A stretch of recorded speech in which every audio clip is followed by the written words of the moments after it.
눈 내리는 겨울밤이에요. 아늑한 집 안에서 중세시대를 배경으로 한 역사 영화를 보고 있어요. 핫초코를 한 모금 더 마시면서 그 당시 사람들은 어떻게 겨울을 견뎌냈을까 궁금해져요. 바로 그 순간 TV 화면이 갑자기 포털로 바뀌면서 여러분을 안으로 끌어당겨요. 눈을 뜨니 방금 보던 영화 속에 들어와 있는 자신을 발견하게 돼요. 한 남자가 다가와 말해요. 중세마을에 오신 것을 환영합니다. 저는 바르톨로메오고 당신의 질문에 답을 주려고 불렀어요. 우선 추위가 찾아오면 북부 국가들뿐만 아니라 유럽 전역의 날씨가 극도로 혹독해진다는 점을 말씀드리고 싶어요. 유럽 본토도 혹독한 날씨에 시달려요. 따라서 겨울은 우리 모두에게 일종의 느려지는 시기입니다. 이 기간 동안 자연에서 일어나는 모든 변화 때문에 우리는 보통 겨울을 노년과 가난으로 연관시켜요. 예를 들어 눈이 온 땅을 덮으면 농작물을 재배할 수 없어요. 그리고 14세기 초에는 소빙하기로 알려진 첫 징후가 보이기 시작하면서 상황이 더욱 악화되기 시작했죠. 추운 기온이 절정에 달했어요. 갑작스러운 홍수나 우박폭풍 같은 기상이변과 극단적인 사건들이 발생하기 시작하면서 인간의 고통은 더욱 가중됐어요. 1359년 겨울을 예로 들어볼게요. 이탈리아 중부 전역에 눈이 엄청난 높이로 쌓였습니다. 사람들은 지붕을 밝히기 위해 눈을 길거리로 던져야 했고 그 때문에 일부 마을은 완전히 막혔어요. 주민들은 며칠 동안 집 안에 갇혀 지내야 했습니다. 또 다른 예는 1389년 겨울이에요. 프랑스 로제르 지역에 눈이 너무 많이 내려서 많은 사람들의 농장과 집이 파괴됐어요. 바르톨로메오는 여러분이 떨기 시작하는 것을 알아차려요. 중세 겨울로 돌아가는 여정을 준비하시지 못했군요. 우리 집에 가서 따뜻한 옷을 찾아봐요. 보시다시피 저는 이미 망토, 목도리, 장갑으로 무장하고 있어요. 모두 양모로 만들었죠. 사슴 가죽으로 만든 부츠도 있어요. 하지만 이 모든 것들은 밖에 있을 때 체온을 유지하기에는 충분하지 않아요. 그래서 우리는 보통 그 안에 다른 옷을 겹쳐 입어서 보온을 유지해요. 그런데 양털은 때때로 무겁고 가려울 수 있어요. 그래서 모직 겉옷 아래에 리넨 소재의 속옷을 입어요. 리넨이 양모와 피부 사이에 장벽 역할을 해줘서 좀 더 편안하게 입을 수 있죠. 그리고 리넨 옷은 세탁하기도 쉽고 모직 옷보다 훨씬 빨리 말라요. 부유한 사람들은 겨울옷에 모피를 덧댈 수 있어요. 그리고 우리 같은 평범한 농민들은 때때로 토끼와 양을 같은 용도로 사용해요. 화려하지는 않지만 여전히 효과적이죠. 영주의 허가를 받아 야생 동물과 새를 사냥할 수도 있고요. 하지만 다시 한번 강조하지만 사치품법, 즉 소비법은 사회적 지위에 따라 누가 무엇을 입을 수 있는지에 대해 매우 명확하게 규정하고 있어요. 예를 들어 1363년 제정된 영국 사치품법을 살펴볼게요. 장인이나 토지를 소유한 농민의 아내와 딸은 양, 토끼, 고양이, 여우, 모피만 입을 수 있다고 명시되어 있어요. 여러분은 바르톨로메오의 주머니에서 경첩이 달린 이상한 모양의 금속 구체를 발견하고 그게 뭔지 물어봐요. 손난로예요. 그가 손난로를 건네주며 말해요. 장기간 야외에 있을 때는 손난로 하나를 가지고 다니죠. 그렇지 않으면 손이 꽁꽁 얼 수 있으니까요. 자세히 살펴보면 표면에 작은 구멍이 뚫려 있는 걸 볼 수 있을 거예요. 이렇게 하면 열이 빠져나가 뜨거운 석탄을 넣어도 손이 데이지 않고 따뜻하게 할 수 있거든요. 좀 무겁네요 라고 말하며 여러분은 현대에 살고 있는 것이 얼마나 행운인지 생각해요. 집에서 편안하게 클릭 한 번만 하면 아마존에서 핫 핸즈 인스턴트 손난로를 주문할 수 있어요. 그리고 석탄이 필요하지도 않고요. 이 금속 구슬과 달리 포켓 사이즈니까 신발 안에 넣어 발가락을 따뜻하게 할 수도 있어요. 여러분과 바르톨로메오는 그의 집에 도착해요. 여러분은 그가 겉옷을 하나도 벗지 않는다는 걸 깨달아요. 실내 난방이 항상 좋은 것은 아니라서 가장 추운 겨울에는 모든 옷을 입고 지내요 라고 그는 말해요.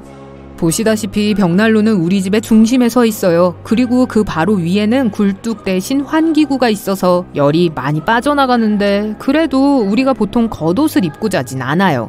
대신 벽돌과 돌을 불에 넣고 천으로 싸서 침대에 가져가 이불을 따뜻하게 하죠. 밤새도록 나이트캡을 쓰는 것도 도움이 돼요. 그리고 잠을 자지 않을 때는 가능한 한 벽난로 가까이에 머물려고 노력해요. 이제 핫팩이 더 소중하게 느껴지시죠? 그리고 우린 이 사람들처럼 천으로 덮을 필요도 없어요. 편의를 위해 니트 커버가 이미 함께 제공되니까요. 그리고 가장 좋은 점은 벽돌보다 훨씬 부드럽고 전자레인지를 이용해서 몇 초 안에 데울 수 있다는 거예요. 제가 너무 무례했네요. 먹을 걸 드리는 걸 깜빡했어요. 라고 바르톨로메오가 말해요. 겨울은 우리에게 고요함을 의미한다고 이미 말씀드렸지만 굶지 않기 위해 노력해야 해요. 중세의 겨울을 살아남기 위해 미리 준비해야 할 것이 많아요. 우선 우리는 이른 봄부터 여름까지 불을 피울 나무를 모으기 시작해요. 그리고 가을에 수확하는 식량이 있어요. 이 모든 것을 겨울 동안 지속될 수 있도록 특별한 방법으로 보존해야 해요. 육류도 마찬가지예요. 우리가 사용하는 방법에는 절임, 건조, 염장 등이 있어요. 곡물, 시리얼, 콩류의 경우 말려서 도자기나 항아리에 보관합니다. 나중에 냄비에 스튜와 스프를 끓일 때 야채와 함께 사용하죠. 기본적으로 우리가 찾을 수 있는 모든 것이 냄비에 들어가요. 우리가 일상생활에서 가장 흔히 먹는 음식에는 양파, 완두콩, 콩, 렌틸콩, 파슬리와 같은 허브가 포함돼요. 하지만 여전히 식단에 단백질을 포함해야 합니다. 치즈, 달걀, 지방이 많은 베이컨 또는 소금에 절인 돼지고기를 섭취하는 것이 좋아요. 신선한 과일과 베리의 경우 겨울철에는 구하기 어렵기 때문에 이미 수확한 과일은 공기 건조 방식으로 보존해요. 이 사람들의 집에 식품 건조기만 있으면 삶이 훨씬 더 쉬워질 텐데 싶으실 거예요. 과일부터 고기까지 방금 바르톨로메오가 언급한 모든 음식에 사용할 수 있을 텐데. 하지만 여긴 전기가 없으니까요. 제가 말씀드린 모든 것을 듣고 겨울이 그렇게 춥고 길고 지루하다고 생각하진 않으셨으면 좋겠어요. 저희는 여전히 즐겁게 지내기 위해 많은 활동을 하고 있어요. 라고 바르톨로메오가 말해요. 하지만 어떡해요? 좋아하는 TV 프로그램을 폭풍 시청하는 것도 아니고. 우리는 어른과 아이들이 눈 속에서 함께 많이 놀아요. 얼어붙은 호수에서 아이스 스케이트를 타는 농부들을 많이 볼 수 있어요. 예전에는 다듬은 나무 조각이나 말 정강이 뼈를 사용했어요. 하지만 지금은 철제 스케이트도 타고 있어요. 서유럽은 스칸디나비아만큼 아이스 스케이팅이 흔하지 않다는 점을 말씀드리고 싶네요. 그들은 눈과 추운 기온에 더 익숙하잖아요. 썰매는 우리가 하는 또 다른 재미있는 활동이에요. 체스, 주사위놀이, 기타 주사위 게임과 같은 실내 게임도 있어요. 털실 돌리기와 이야기 들려주기도 가족과 함께 즐거운 시간을 보내는 흔한 방법이죠. 당연히 귀족들은 오락 영역에서도 더 많은 기회를 가졌어요. 예를 들어 멧돼지 사냥은 엘리트들 사이에서 매우 흔해요. 그 순간 문 앞에 포털이 나타나요. 바르톨로메오가 말해요. 이제 돌아가야 할 시간인 것 같네요, 여행자님. 차에서 가장 중요한 액세서리가 손톱 파일일지 누가 상상이나 했겠어요? 혹시나 당장 손톱 손질을 해야 할 때를 대비해서일까요? 아니요, 와이퍼를 새 것처럼 하기 위해서입니다. 와이퍼에는 유리를 청소하는 고무가 있어요. 앞유리에 묻은 물과 먼지 입자 또는 곤충을 닦아내죠. 시간이 지나면서 이 고무띠가 먼지층으로 덮이면서 와이퍼가 작동을 멈추게 돼요. 그럼 와이퍼를 떼내고 손톱 파일로 문지르기만 하면 돼요. 그렇게 하면 먼지층이 제거되면서 와이퍼를 몇 달 더 쓸 수 있게 될 거예요. 이건 계속해서 차에서 눈을 치워야 하는 추운 계절에 특히 더 중요해요. 이 팁은 앞유리를 통해 더 잘 볼 수 있게 도와주고 안전하게 운전하게 해줄 뿐만 아니라 새 와이퍼를 사는데 드는 많은 돈을 절약해 줄 거예요. 주차를 엉망으로 해서 기둥에 차를 박았네요. 작게 움푹 들어간 건 얼음 덩어리로 고쳐질 수 있어요. 그냥 드라이 아이스 조각을 충격 부위에 대면 짜잔! 범퍼가 새 것 같을 거예요. 하지만 이 방법은 금속 부품에만 적합해요. 열 팽창 때문이거든요. 금속은 뜨거워지면 팽창하고 식으면 수축하는 성질이 있죠. 그래서 움푹 들어간 곳에 얼음을 올려놓으면 원래의 모양으로 돌아가려 하는 금속 내부에 장력이 생기게 돼요. 또 유리를 운반할 때 사용하는 것과 같은 일반 흡착판을 쓸 수도 있어요. 그냥 움푹 들어간 곳에 붙이고 당기기만 하면 돼요. 막힌 싱크대를 청소할 때 사용하는 일반 뚫어뻥도 여기에 쓸 수 있어요. 이제 충돌 지점에 생긴 긁힌 자국을 감춰봅시다. 여러분 차와 동일한 색의 일반 매니큐어를 찾아보세요. 보통 차체의 긁힌 자국은 깊지 않고 클리어 코트의 윗부분만 손상시켰을 뿐 페인트층 자체로는 침투하지 못해요. 새로운 매니큐어가 긁힌 상처를 메워주면 여러분의 차는 새 것처럼 보일 거예요. 그리고 어떻게 하다가 자동차 앞유리가 손상되었는데 거기 작은 균열이 생긴 게 보인다면 투명 매니큐어를 사용해보세요. 다시 손톱 매니큐어가 틈새에 미세한 구멍을 채우고 더 이상 커지지 않게 해줄 거예요. 이제 여러분의 차를 항상 깨끗하게 유지하기 위한 몇 가지 요령을 알려드릴게요. 와, 내가 써도 되겠네요. 헤드라이트부터 시작할게요. 장시간 운전한 후 헤드라이트에 있는 곤충들을 깨끗하게 닦아내지 못하겠다면 일반 면도기를 사용해보세요. 그게 헤드라이트에 달라붙은 원치 않는 먼지를 긁어내줄 거예요. 앞유리도 똑같이 해줄 수 있어요. 너무 세게 누르지만 마세요. 유리가 긁힐 수도 있으니까요. 그리고 무슨 일이 있어도 헤드라이트를 깨끗하게 유지하려면 일반 초와 배유, 일반적인 용매제를 쓰세요. 양초를 갈아서 유리잔에 부으세요. 유리잔에 용매를 넣고 헤어드라이기로 유리잔을 데우세요. 이제 이걸 헤드라이트나 앞 유리에 발라줍니다. 이렇게 하면 흙과 물방울을 막아주는 보호 왁스층이 형성될 거예요. 또 사이드미러에 왁스를 바르면 비가 올 때 빗물이 고이지 않을 거예요. 그럼에도 여전히 헤드라이트가 더럽다면 마른 헝겊에 치약을 짜서 헤드라이트를 닦아보세요. 치약은 기존 세정제보다 훨씬 더 효과가 좋을 거예요. 게다가 충치도 안 생기게 해주죠. 차량의 차체를 먼지나 비로부터 보호해주기 위해서 헤어 컨디셔너를 써보세요. 헤어 컨디셔너와 물을 1:2의 비율로 섞으세요. 이 혼합물을 극세사 천에 묻혀 차에 발라주세요. 최대한 차가 깨끗할 때 해주는 게 중요해요. 세차하고 나서 이렇게 해주면 타이밍이 딱 좋을 거예요. 그리고 5분 정도 기다렸다가 차를 말려주세요. 이 보호층이 이제 먼지나 빗방울을 물리쳐줄 거예요. 이제 내부로 갈게요. 앞유리와 뒷유리에 김이 자주 서리는 경우가 많다는 걸 눈치챘을 거예요. 이건 실내에 따뜻한 공기가 담긴 물이 차디찬 유리창에 닿아서 생기는 거예요. 물은 응축되어 물방울로 변해 창문에 머물죠. 이제 일반 면도용 폼을 앞유리 안쪽에 발라주세요. 주먹 크기면 앞유리 전체를 바르기에 충분할 거예요. 몇 분 정도 기다렸다가 마른 천으로 앞유리를 닦아주세요. 면도용 폼에 있는 화학물질이 앞유리에 있는 물방울을 스며들지 못하게 해서 김이 서리지 않게 될 거예요. 애초에 자동차 내부에 습기가 차는 걸 방지할 수도 있어요. 그렇게 하기 위해선 여러분의 고양이만 괜찮다면 평범한 양말에 고양이 모래를 채워주세요. 양말을 묶어서 차에 넣어주세요. 고양이 모래가 차 안의 공기에서 수분을 흡수하고 창문은 건조한 상태를 유지할 거예요. 그리고 이 양말은 힘든 상황에 유용할 수 있어요. 여러분이 눈 오는 날 들판에 갇혔다고 합시다. 바퀴는 눈 속에서 헛돌고 여러분의 차는 멈춰 있어요. 그냥 자동차 바퀴 바로 앞에 양말에서 고양이 모래를 꺼내 뿌려주세요. 바퀴의 접지력이 더 좋아져서 눈의 함정에서 벗어날 수 있을 거예요. 하지만 아무도 없는 곳에서 배터리가 부족하면 어떡하죠? 시동을 걸 수 있게 도와줄 사람이 아무도 없어요. 잭을 꺼내 차의 구동 바퀴를 들어 올려보세요. 안전하게 하도록 하세요. 이제 견인 밧줄을 가져오세요. 차에 항상 하나씩 들고 다녀야 해요. 밧줄을 당길 때 바퀴가 앞으로 움직일 수 있도록 밧줄로 바퀴를 감으세요. 차에 1단 기어를 넣고 시동키를 돌려주세요. 이제 바퀴가 돌아갈 수 있게 밧줄을 재빨리 풀어주세요. 짜잔! 차에 시동이 걸렸어요. 이건 마치 차를 밀어서 시동을 거는 것과 같아요. 이 방법은 수동 변속 장치가 있는 차량에만 적용된다는 점을 기억하세요. 엔진에 기름을 부을 때 쏟지 않으려면 스크류드라이버를 구멍에 넣고 기름을 부으면 돼요. 더 나은 옵션은 기름통을 부어 넣는 통으로 쓰는 거예요. 중요한 건 기름통의 막에 닿는 부분이 엔진 구멍과 딱 맞는다는 거예요. 그러니까 빈 기름통을 들고 바닥을 잘라내세요. 이제 통을 구멍에 넣고 엔진에 기름을 흘릴 염려 없이 기름을 부으세요.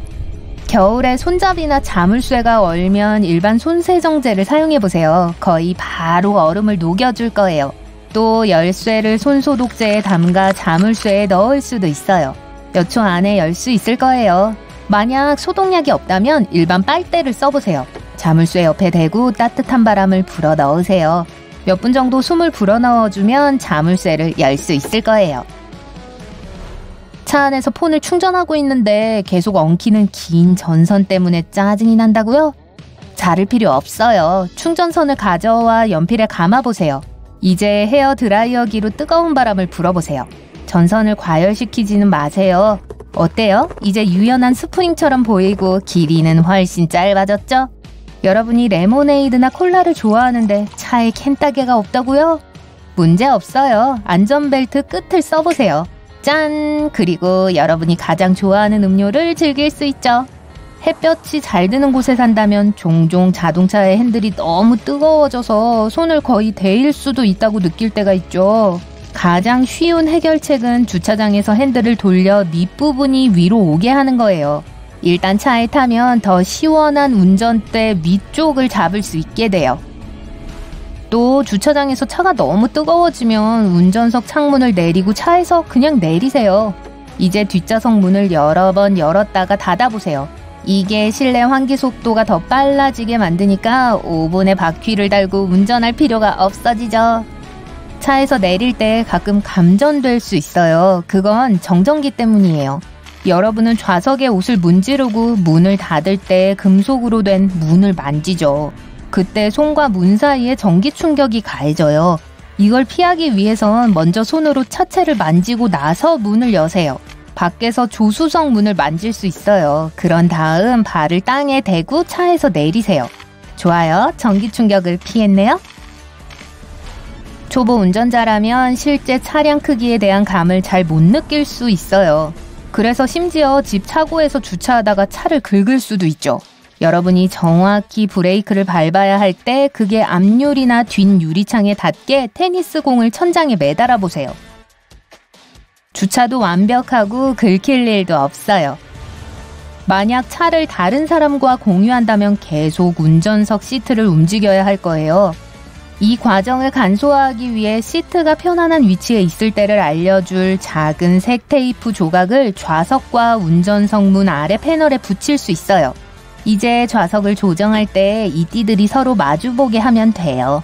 운전자에 따라 다른 색의 테이프를 사용할 수 있어요. 아니면 다른 운전자가 자기 차를 마련해도 되겠죠.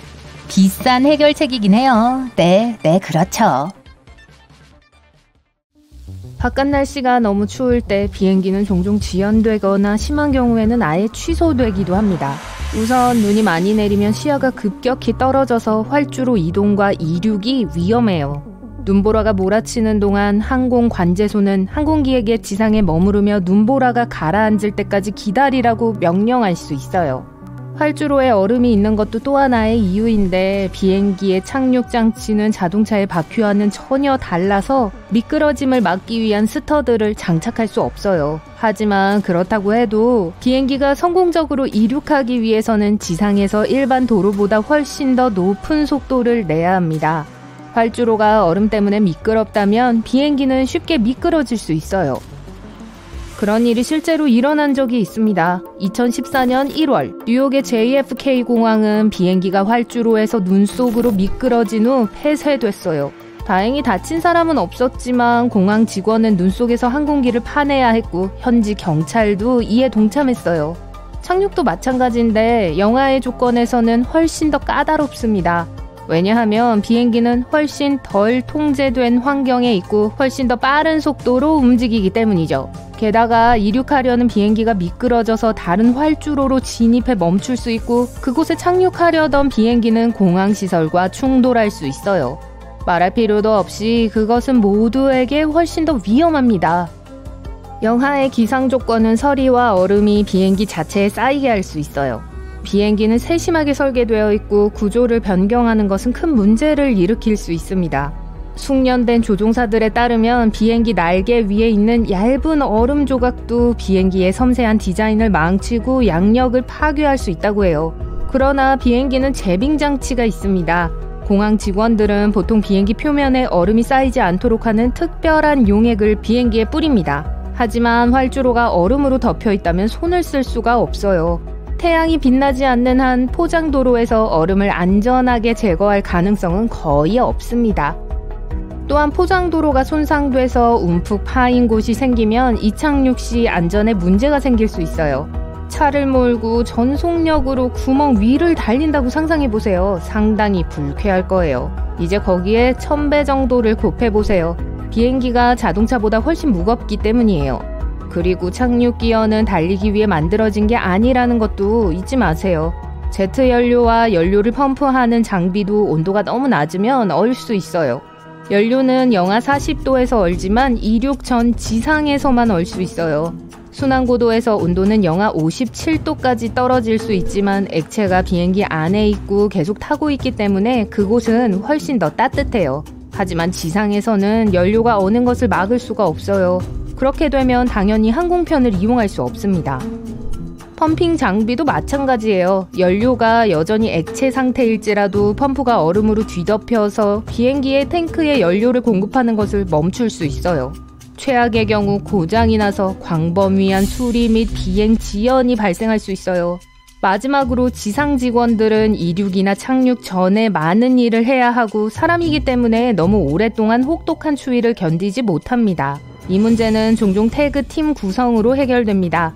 즉, 한 작업 그룹이 현장에 작업을 수행하러 나가는 동안 다른 작업 그룹은 보호소에서 대기하고 있어요. 약 20분 후 첫 번째 그룹은 몸을 녹이기 위해 돌아오고 두 번째 그룹은 첫 번째 그룹이 하던 일을 계속합니다. 효율적이긴 하지만 그래도 운행 속도가 많이 느려져서 지연될 수도 있어요. 혹한의 날씨가 많은 문제를 야기하긴 하지만 사실 극심한 더위만큼 비행기에 해가 되지는 않아요. 차가운 공기는 뜨거운 공기보다 더 밀도가 높기 때문에 비행기는 더 많은 양력을 얻고 공중에 있는 동안 더 안정적입니다. 비행 중에도 조종이 더 용이해요. 공기 분자가 더 느리고 더 촘촘해서 날개와 조종석 주위에 일정한 공기의 흐름을 형성해요. 높은 고도에서 자연적으로 공기 분자가 퍼져나가기 때문에 공기가 점점 더 희박해집니다. 그것이 바로 비행기가 대기의 상층부에 도달할 수 없는 이유예요. 충분한 양력을 만들어낼 공기가 충분하지 않거든요. 하지만 지상의 온도가 너무 높을 때도 같은 일이 일어납니다. 공기 분자가 더 빨라지고 퍼져나가서 비행기 날개를 밀어내고 비행 모드로 들어갈 만큼 충분한 공기가 없다는 의미예요. 극도의 열에서 이륙하려면 비행기는 충분한 공기 저항과 양력을 발생시키기 위해 훨씬 더 빨리 움직여야 해요. 더 빨리 움직이기 위해서는 비행기 엔진이 더 잘 작동해야 하는데 너무 더울 때는 이것도 불가능합니다. 공기가 희박해지면 산소의 양도 줄어들어요. 그리고 제트 엔진은 연소를 위해 대기 중에 산소를 사용하죠. 이 중요한 요소가 부족하면 엔진은 충분한 에너지를 추력으로 바꿀 수 없어요. 즉, 가속이 더 느리고 전반적인 에너지 생산량이 더 나빠진다는 의미예요. 그래서 문제는 비행기가 이륙할 수 있는 충분한 속도와 양력을 높이기 위해서 더 긴 활주로 거리가 필요하지만 엔진이 최대한으로 작동하지 않기 때문에 그렇게 할 수 없습니다.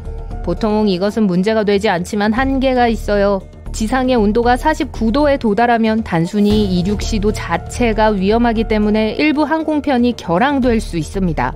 어떤 비행기들은 더 열에 강하고 강력하지만 그것 또한 열에 의해 좌우돼요. 어떤 항공기는 너무 더울 때 연료, 화물 또는 승객의 일부를 줄여서 무게를 줄여야 해요.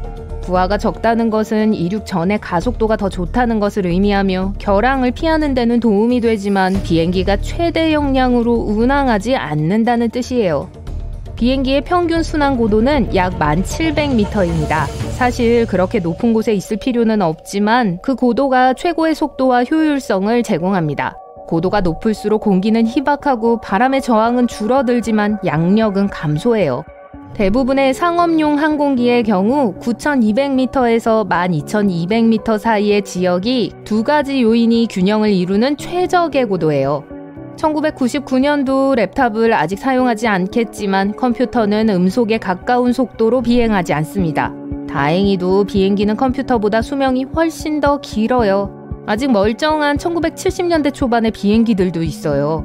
속도와 연비 면에서는 떨어질 수 있지만 오래된 비행기들도 현대의 비행기들 못지않게 안전합니다. 비행운, 비행기가 종종 높은 고도에 남기는 그 흰색 흔적은 엔진 배기가스로 오인되지만 대부분은 수증기에 지나지 않아요. 비행 중 공기 중의 수분은 배기가스와 함께 배출되기 전에 엔진에 모입니다. 엔진에서 나오는 고온의 습한 공기는 높은 고도에 있는 차갑고 건조한 공기와 혼합되어 길고 가느다란 수증기 라인을 만들어요. 습도는 비행운이 형성되는 시기와 얼마 동안 눈에 보이는지를 결정합니다. 활주로 끝에 있는 숫자를 본 적 있나요? 그 숫자들은 사실 조종사에게 비행기가 어느 방향을 향하고 있는지를 보여주기 위해 사용됩니다. 예를 들어 숫자 36은 360도 방향, 즉 정북을 가리켜요. 숫자와 함께 글자 R과 L은 가장 가까운 활주로가 오른쪽인지 왼쪽인지를 나타내죠. 비행기의 날개 끝에 있는 조명은 위치등 또는 항법등이라고 불리며 가시거리가 좋지 않을 때 사용됩니다. 이 조명등은 비행기가 어둠 속에서 서로를 볼 수 있도록 도와주고 또한 조종사에게 비행기가 어느 방향으로 가고 있는지 알려줄 수 있어요. 빨간색 표시등은 왼쪽 날개 끝을 표시하고 녹색 표시등은 오른쪽에 있어요. 세 번째 등은 흰색이고 꼬리나 그 근처에서 발견됩니다. 승무원이 객실 창문의 차양을 올리거나 내리거나 하는데 신경을 쓰는 게 이상하게 보일 수 있어요. 가장 큰 이유는 승객들의 눈이 외부 빛에 적응할 수 있도록 하기 위한 거예요. 대부분 승객들을 빨리 태우고 내리는 것이 관건이지만 비상시에는 승객들이 잘 볼 수가 없어서 대피가 지연되는 것을 절대 원하지 않기 때문입니다. 1980년 겨울이에요. 우리는 랭비라는 작은 마을에 있어요. 19살의 진 힐리어드는 친구를 만난 후 집으로 운전해 가고 있어요. 그녀는 지름길로 가서 빙판의 미끄러운 길로 돌아서요. 어둠 속에서 진은 후륜구동 자동차의 통제를 잃었어요. 차량이 도랑으로 충돌했어요. 비상등, 폭설, 밤, 그리고 심한 서리. 진이 차에서 내려요. 그녀는 가벼운 겨울 코트, 벙어리 장갑, 그리고 카우보이 부츠만을 신고 있어요. 찬 공기는 냉동실의 온도보다 훨씬 낮아요. 진은 친구가 근처에 살고 있는 걸 확신하고는 그쪽으로 향해요. 진은 높은 언덕을 오르고 나서야 자신이 길을 잘못 들었단 걸 깨달아요. 길을 잃은 듯해요. 그녀는 몇 킬로미터를 더 돌아다니다가 멀리서 다른 친구의 집을 발견해요. 꽁꽁 언 채로 그곳으로 걸어가요. 그러고 나서 모든 것이 검게 변해요. 진은 의식을 잃어요. 다음날 아침 목장 주인인 웰리 넬슨은 아주 좋은 기분으로 일어나요. 휴가철이에요. 창밖에 겨울 동화가 펼쳐진 것 같아요. 월리는 집을 나서서 현관에서 불과 몇 미터 떨어진 곳에 쓰러져 있는 진 힐리어드를 발견해요. 월리는 소녀에게 다가가 흔들고는 깜짝 놀랍니다. 그녀의 몸이 얼어붙은 나무처럼 뻣뻣하고 차가워요.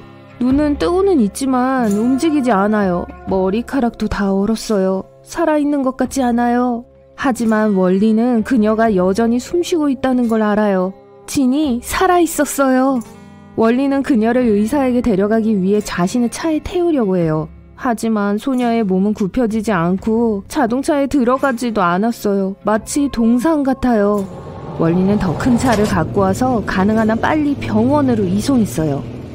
의사들이 진을 진찰해보지만 진이 살아날 가망은 없다고 생각해요. 그녀의 손이 너무 단단하게 얼어서 바늘도 꿰뚫을 수 없었어요. 낮은 온도, 유리 같은 눈, 그리고 돌처럼 단단한 근육 모두 비상 모드의 결과예요. 그녀의 몸은 모든 혈액을 중요한 기관으로 보내 기능을 할 수 있도록 했어요. 그래서 그녀의 몸의 다른 부분들이 그렇게 생기가 없어 보였고 피부와 근육이 아무 것에도 반응하지 않았던 거예요. 의사들은 그녀를 따뜻하게 만들어주기 위해 난방 패드를 붙이기로 결정했어요. 진의 가족은 그녀의 회복을 바라고 있어요. 하지만 지금 당장 그들이 할 수 있는 건 그저 기다리는 것 뿐이에요. 동상은 아주 위험해요. 왜냐하면 그 모든 얼었던 액체들이 팽창하기 때문이에요. 작은 병에 물을 채우고 몇 시간 동안 냉동실에 놓아보세요. 그러고 나서 꺼내면 증가된 부피의 액체 때문에 병이 팽창해 있거나 심지어 금이 가 있다는 걸 알 수 있을 거예요.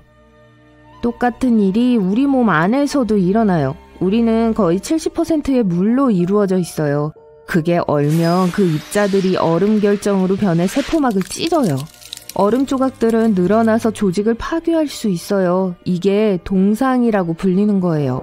또 우리 몸은 힘과 에너지를 절약하기 위해 극도의 추운 조건에서 모든 내부 처리를 늦출 수 있어요. 심장은 더 적게 박동하고 폐는 산소를 많이 소비하지 않게 되죠. 신진대사가 느려집니다. 이게 진에게 일어난 일이고 아마도 그날 그녀의 목숨을 구한 것이기도 할 거예요. 그녀는 심한 서리 속에서 약 6시간 동안 눈 속에 누워 있었어요. 하지만 왜 얼음 입자들이 그녀의 세포막을 파괴하지 않았을까요? 어떻게 그녀의 몸이 그런 손상을 견디고 살아남을 수 있었을까요? 다시 병원으로 돌아가 볼게요. 의사들은 진이 나아지는 걸 보고 기뻐합니다. 따뜻한 피가 얼어붙은 혈관을 통해 퍼져나가 몸에 다시 생기가 돌게 해요. 놀랍게도 얼음 결정이 그녀의 근육과 피부를 손상시키지 않았어요. 몇 시간 후 그녀가 의식을 되찾아요. 정오쯤 되자 말하기 시작해요. 진은 무슨 일이 있었는지 모르고 있어요. 친구 집으로 걸어갔다가 병원에서 깨어난 것만 기억하죠. 지금 진이 가장 걱정하는 건 아버지의 차가 도랑 어딘가에 있다는 거예요. 알고 보니 그녀는 넘어져서 네 발로 기어 월리 넬슨의 집까지 간 거예요. 기억은 안 나지만 그날 밤 분명 뇌가 생존 본능을 활성화시킨 것 같아요. 안타깝게도 마지막 몇 미터는 기어가진 못했어요. 진은 문 앞에서 기절했고 6시간 동안 그곳에 있었던 거죠. 의사들은 그녀를 검사했고 완전히 건강하다는 걸 알게 됐어요. 진이 곧 태어나게 됐어요. 이번 사건이 특별하진 않아요. 응급의학 교수인 데이비드 플러머는 지난 10년 동안 환자들이 심각한 동상에서 살아남은 약 12건의 유사한 사례를 보았다고 말했어요. 진은 집으로 돌아가고 나서 자기가 유명해졌다는 걸 알게 돼요. 사람들이 신문에서 그녀에 대한 이야기를 쓰고 인터뷰를 하고 다큐멘터리 쇼를 찍어요. 그녀의 사례는 전 세계 많은 의사들의 관심을 끌었어요.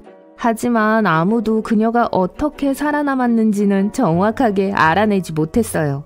인간의 경우 그러한 회복은 절대적인 기적과 같거든요. 하지만 자연계의 많은 생물들은 자신의 몸을 극한의 환경에 적응시킬 수 있어요. 그중 하나가 청개구리예요. 이 동물들은 주로 유라시아의 온대와 열대 지역에서 살아요. 가끔 추운 날씨와 씨름해야 할 때가 있어요. 개구리는 몸이 얼고 있다고 느낄 때 혈류로 포도당을 주입해요. 그리고 세포의 내용물들이 시럽으로 변해요. 설탕은 물의 빙점을 낮춥니다. 그렇게 청개구리는 그런 환경에 적응했어요. 세포 밖에 물은 얼 수 있어요. 몸은 얼음처럼 단단해질 수 있어요. 하지만 개구리들은 살아있을 거고 기분도 좋을 겁니다. 그러고 나서 날씨가 따뜻해지면 완전히 회복해요. 피가 개구리의 몸을 채우고 모든 근육을 움직이게 해요. 하지만 혹한의 온도를 견딜 수 있는 가장 놀라운 동물 중 하나는 굴리쉬 아이스피쉬예요. 투명하고 약간 해파리 같아요. 어둡고 차가운 남극 해역을 헤엄치고 있죠. 굴리쉬 아이스피쉬는 혈액 내의 부동액 덕분에 그곳에서 편안함을 느껴요. 더 정확히 말하면 기능상 부동액과 같은 독특한 물질이에요. 이 액체는 동물의 세포, 장기, 그리고 몸 전체가 얼지 않게 해줘요. 이 물고기의 혈액에는 몸 전체에 산소를 운반하는 적혈구가 없어요. 척추동물 중 유일하게 이런 초능력을 가진 동물이에요. 지구상에는 자신의 수명을 연장시키기 위해 추위를 이용하는 유기체들이 있어요. 과학자들이 그중 일부를 시베리아의 얼음에서 발견했어요.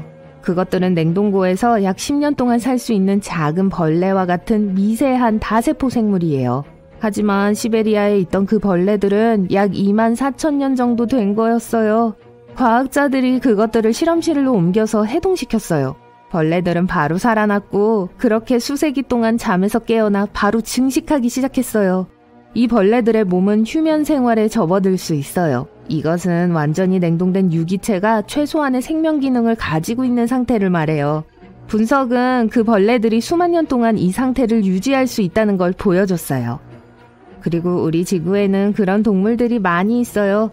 또 이 생물들은 세계에서 가장 방사선에 강한 생물들 중 하나이기도 해요. 사실상 천하무적인 거죠. 하지만 우리 이야기로 다시 돌아가 볼게요. 진 힐리어드의 몸이 짧은 휴면 생활에 들어갔을 가능성이 있어요. 아마도 그녀의 혈액 속에 얼지 않은 액체가 들어있었을 거예요. 하지만 확실히 아는 사람은 없어요. 현재 그녀는 평범한 직업을 얻었고 그날을 거의 기억하지 못해요. 이 주제에 대해 더 많은 연구는 과학자들이 혹한에 도움을 줄 수 있는 특별한 약을 만드는 데 도움을 줄 수 있어요. 겨울에 티셔츠와 반바지만 입고 안전하게 밖으로 나갈 수 있다고 상상해보세요. 여러분 몸에서 증기가 빠져나가고 발밑에 얼음이 녹을 거예요. 속이 따뜻하게 느껴질 거예요. 아마 꿈이겠죠? 하지만 현실에서는 겨울 외투 제조업체들이 절대 허락하지 않을 거예요. 여긴 시베리아요. 여긴 너무 추워서 차가운 돌풍이 여러분의 얼굴을 따끔거리게 만들어요. 저 하얀 눈들이 여러분의 눈을 부시게 하죠. 영구 동토증 때문에 이곳은 남극과 비슷해요. 최근에 한 무리의 과학자들이 지역의 강 중 하나를 연구했어요. 시추장치의 도움으로 얼어붙은 흙 샘플을 몇 개 추출할 수 있었죠. 과학자들은 얼음 속에서 살아있는 생명체가 발견되어 깜짝 놀랐어요. 후에 연구실에서 그들은 이 생명체가 델로이드 로티퍼라고 알려진 미세한 다세포 유기체라는 걸 알게 되었어요. 이 생물들은 작은 지렁이 같아 보였어요. 과학자들은 이 벌레들이 얼어붙은 환경에서 10년까지 살 수 있다는 걸 알고 있었어요. 하지만 얼음 속에서 발견된 로티퍼의 나이는 약 24,000살이었어요. 그리고 해동 후 마치 수천 년이 아니라 몇 시간 동안 잠을 잔 것처럼 번식을 하기 시작했죠. 추가 분석을 통해 이 유기체들이 수십만 년 동안 얼어 있을 수 있다는 것이 밝혀졌어요. 로티퍼들은 사람들이 아직 바퀴를 발명하지 않았던 시대에 살았을지도 몰라요. 그리고 이것만이 그들의 유일한 초능력은 아니에요.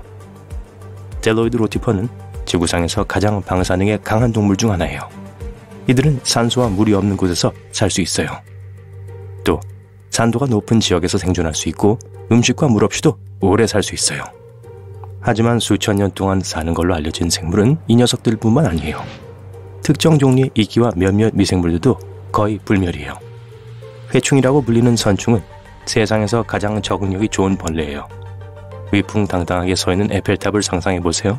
그리고 이제 그걸 10배 더 크게 하고 지하에 가둬봅시다. 지표면 아래 수천 미터 바로 이 깊이에서 과학자들이 이 생물을 발견했어요. 이곳에는 햇빛도 없고 공기도 거의 없어요. 그리고 지구의 표면보다 지구의 핵에 훨씬 더 가까이 있기 때문에 이곳의 온도는 가장 뜨거운 사막 한가운데보다 더 높아요. 수백만 톤의 토양이 위에서 엄청난 압력을 만들죠. 하지만 그 모든 것이 이곳에서 생명체가 발전하는 것을 막을 수는 없었죠. 회충은 공기, 음식이 없어지거나 온도가 너무 높아지면 독특한 정체 상태 또는 깊은 동면 상태에 빠집니다. 이 상태에서 벌레들의 신진대사는 느려지고 몸의 거의 모든 과정이 멈춰요. 이 생물들은 매우 오랫동안 잠을 잘 수 있고 환경이 더 살기 좋아졌을 때에만 깨어나요. 그나저나 이 생물들을 찾으려고 그렇게 깊은 지하로 갈 필요는 없어요. 선충은 전 세계에서 발견돼요. 뜨거운 온천, 사막, 높은 산속, 남극 대륙의 혹독한 얼음 사이 동물과 인간들 속에서도 살 수 있어요. 우리의 다음 불멸의 생명체는 물곰이라고도 알려진 완보동물이에요. 이것들은 절지동물과 밀접한 관련이 있는 아주 작은 8개의 다리를 가진 무척추 동물이에요. 이걸 맨눈으로는 볼 수 없어요. 하지만 기존의 현미경으로 완보동물을 자세히 볼 수 있어요.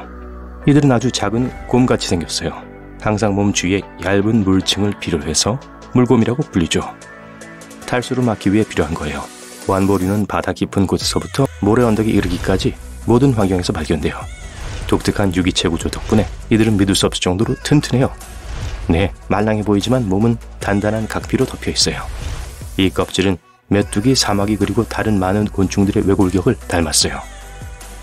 물곰은 자랄 때 각피의 오래된 층을 탈피해요. 8개의 다리엔 각각 4개에서 6개의 발톱이 있어서 어떤 표면에도 달라붙을 수 있죠. 곰은 남극의 얼음 온도보다 3배나 더 추운 온도에서도 살아남을 수 있어요. 열기도 그들에겐 문제가 안 돼요. 물을 끓게 하는 온도에서도 살아남은 게 증명되었어요.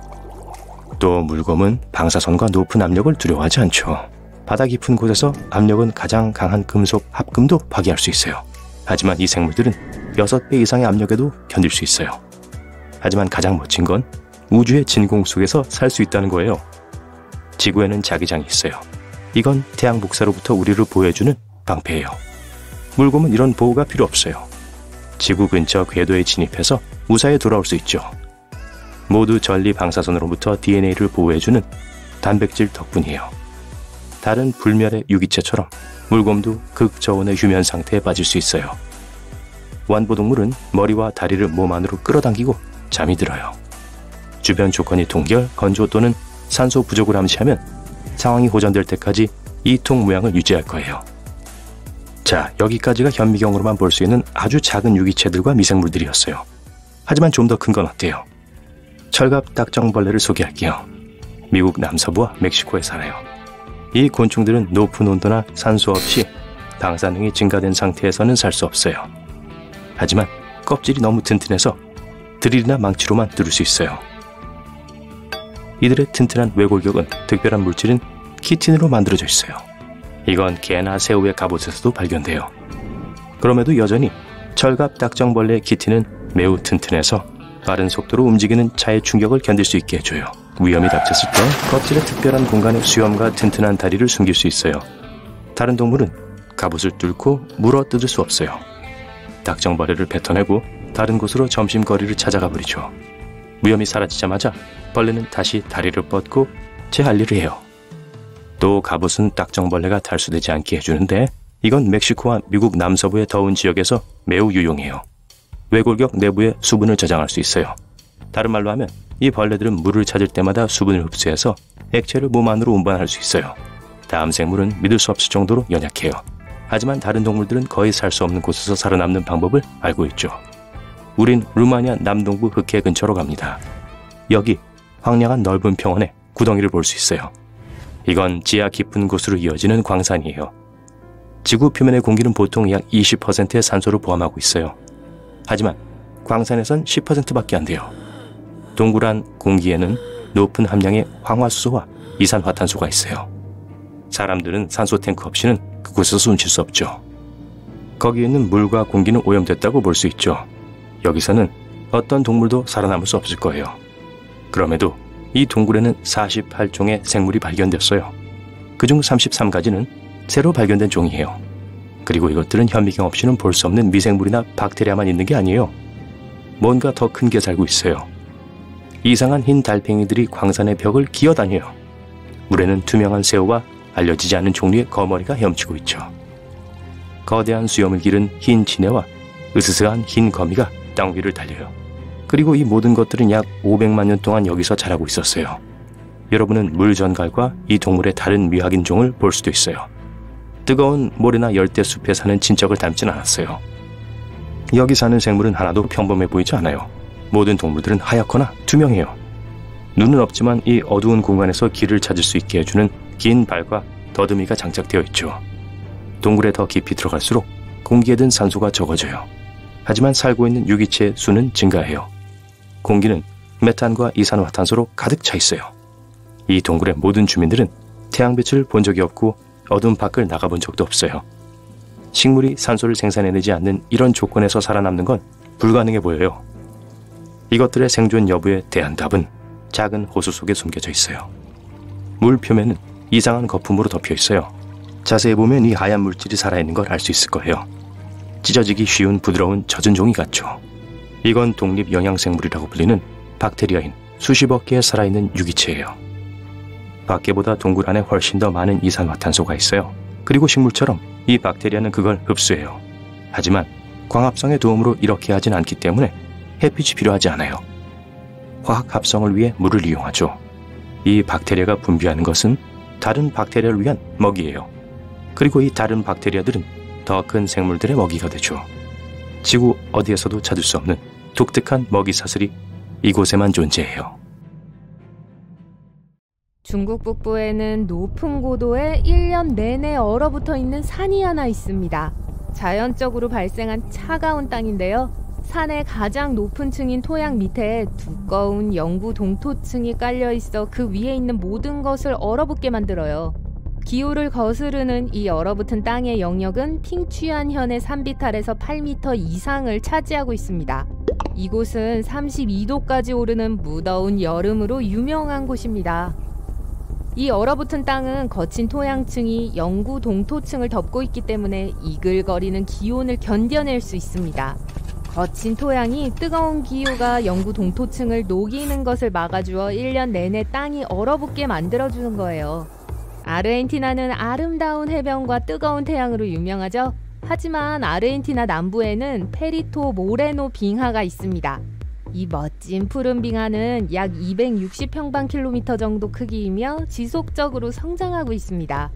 이 빙하를 방문하신다면 측면에서 아치형으로 형성된 얼음 통로가 근처 육지까지 뻗어있는 모습을 보실 수 있을 거예요. 그러다 갑자기 아치형 통로가 부서지고 얼음이 물속으로 떨어지게 되는데요. 이는 완전히 자연스러운 현상입니다. 이 빙하에서는 붕괴되기 전까지 계속해서 아치가 형성되거든요. 곧 또 다른 아치가 만들어질 거예요. 캘리포니아의 유리 해변에는 모래는 없고 바다 유리라고 하는 컬러풀한 보석 같은 조약돌이 있습니다. 놀랍게도 이 아름다운 조약돌은 쓰레기에서 나온 것입니다. 수십 년 동안 이 해변은 주민들이 유리, 가전제품, 심지어 자동차까지 버리는 거대한 쓰레기장으로 사용되었습니다. 주 정부는 결국 해변에 쓰레기를 버리는 것을 금지했는데요. 세월이 흐르면서 파도가 남아있는 모든 잡동사니를 부숴 밝은 색의 조약돌로 변신시켰고 이제는 이 돌들이 관광객들을 끌어모으고 있습니다. 세계에서 가장 높은 폭포인 엔젤 폭포는 베네수엘라 남부에 위치해 있습니다. 이곳의 물은 베네수엘라에서 가장 큰 산인 테이블 산 중 하나를 따라 흐르며 760m 아래 정글로 흘러들어갑니다. 에펠탑보다 3배나 높은 높이죠. 물이 너무 높은 곳에서 떨어지기 때문에 대부분의 물은 땅에 닿기도 전에 안개로 증발해버려요. 방문객들은 800m 이상 떨어진 곳에서도 안개가 피부에 닿는 것을 느낄 수 있습니다. 스코틀랜드에는 큰 도로에서 멀리 떨어져 숲속 깊은 곳에 자리 잡고 있는 피디치 글렌이라는 장소가 있습니다. 이곳은 이끼로 뒤덮인 바위가 가득하고 진홍빛 붉은 물이 흘러 마치 고대 동화에 나오는 장소처럼 보여요. 물이 붉은 것은 얕은 강 아래에 있는 붉은 사암 때문입니다. 이 숨막히게 아름다운 곳에 가시려면 가파른 진흙 언덕 아래로 위험한 하이킹에 도전하셔야 하며 넘어지지 않기 위해 나무에 올라야 합니다. 하지만 이 매혹적인 피디치 글렌의 바닥에 다다랐을 때 루비색 물에 비치는 햇빛과 우뚝 솟은 바위를 보면 그럴 가치가 있다는 걸 알게 되실 거예요. 아주 맑은 핑크빛 물과 에메랄드빛 녹색 숲이 둘러싸고 있는 힐리어 호수는 실존하는 장소라는 걸 믿기 어려울 거예요. 웨스턴 오스트레일리아에 위치한 이 호수의 색이 왜 분홍색인지는 아무도 제대로 설명할 수 없습니다. 하지만 과학자들은 이 호수의 상징인 분홍색은 호수의 높은 소금 함량이 할로박테리아를 끌어들인 거란 이론을 세웠습니다. 이 박테리아의 색이 분홍색이거든요. 남아메리카의 작은 반도에는 세상에서 가장 아름다운 자연경관 중 하나인 대리석 동굴이 있습니다. 이 동굴은 밖에서 보면 다른 동굴과 다를 게 없어 보입니다. 하지만 이 동굴 안의 벽에는 부드러운 소용돌이 모양의 푸른 대리석이 가득하죠. 수천 년에 걸쳐 물이 동굴 안의 대리석 퇴적물을 침식시키며 이 독특한 동굴을 형성해왔습니다. 진한 파란색은 대리석에 새긴 것처럼 보이지만 동굴 벽을 따라 생긴 파란색 빛은 물이 반사된 것입니다. 아제르바이잔의 진흙 화산은 정확히 이름 그대로의 모습입니다. 세계 어느 곳도 아닌 아제르바이잔에서만 화산 분출이 300번 이상 넘게 일어났다고 하는데요. 기록이 시작된 이후로는 200번 이상의 분출이 있었습니다. 진흙 화산은 진흙, 물, 가스의 분출로 인해 만들어진 지형입니다. 가스가 모인 포켓이 지하에서 형성되고 표면으로 밀려나면 나중에 진흙이 분출되어 사방으로 튀게 되는데요. 이 화산은 꽤 위험할 수 있습니다. 2006년 인도네시아에서는 진흙 화산이 폭발하여 인근 마을 전체가 질척질척한 진흙에 덮인 적이 있었어요. 파무칼레는 온천이 겹겹이 쌓여져 있는 멋진 언덕입니다.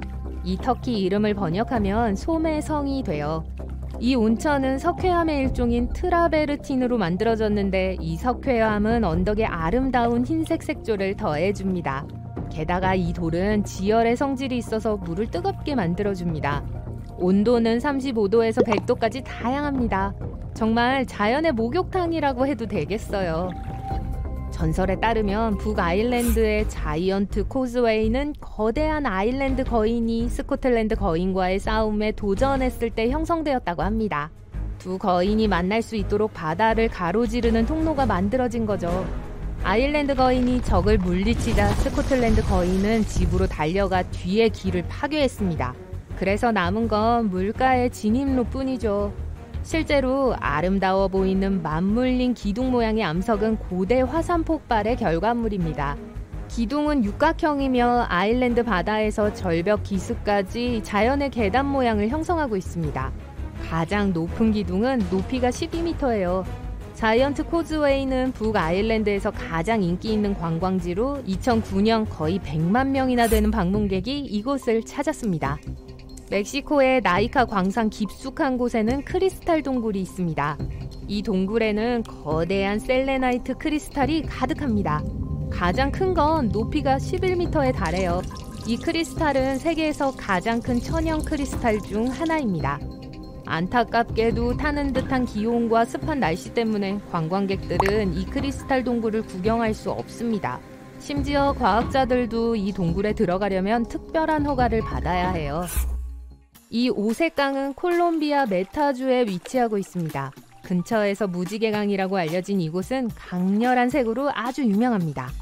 여름부터 겨울까지 노랑, 초록, 파랑, 검정 등 다양한 색깔이 강을 가득 채우는데 그중 가장 두드러지는 건 붉은색입니다.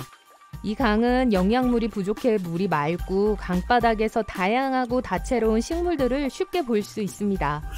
뉴질랜드에서는 보트를 타고 아름다운 웨이모토 동굴을 탐험할 수 있습니다. 동굴 벽은 밤하늘을 배경으로 밝은 별처럼 빛을 발하는데요. 이 반짝이는 빛은 별이 아니라 벌레입니다.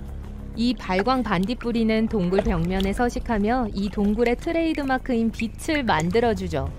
이 종류의 반딧불이는 세계 어느 곳에서도 볼 수 없습니다. 수천 년 동안 터키의 카파도시아에는 페어리 침리가 우뚝 서 있었습니다. 길고 얇은 첨탑처럼 보이는 독특한 모양의 암석은 처음에 용암에 의해 형성되었습니다. 가장 높은 굴뚝의 높이는 40m입니다. 인간은 수백 년 동안 이 바위들의 내부를 비우고 자기만의 집을 지어왔는데요. 현재 이 페어리 침리 안에는 많은 호텔들이 있으며 여러분도 이 중 한 곳을 방문할 수 있습니다. 웨이브록은 호주 웨스턴 오스트레일리아에서 사진 촬영지로 인기 있는 장소입니다. 이 거대한 바위는 높이가 14m이고 부서지는 바다 파도 같은 모양을 하고 있습니다. 수백만 년의 강풍과 강우가 바위를 지금처럼 파도 모양으로 침식시킨 거예요.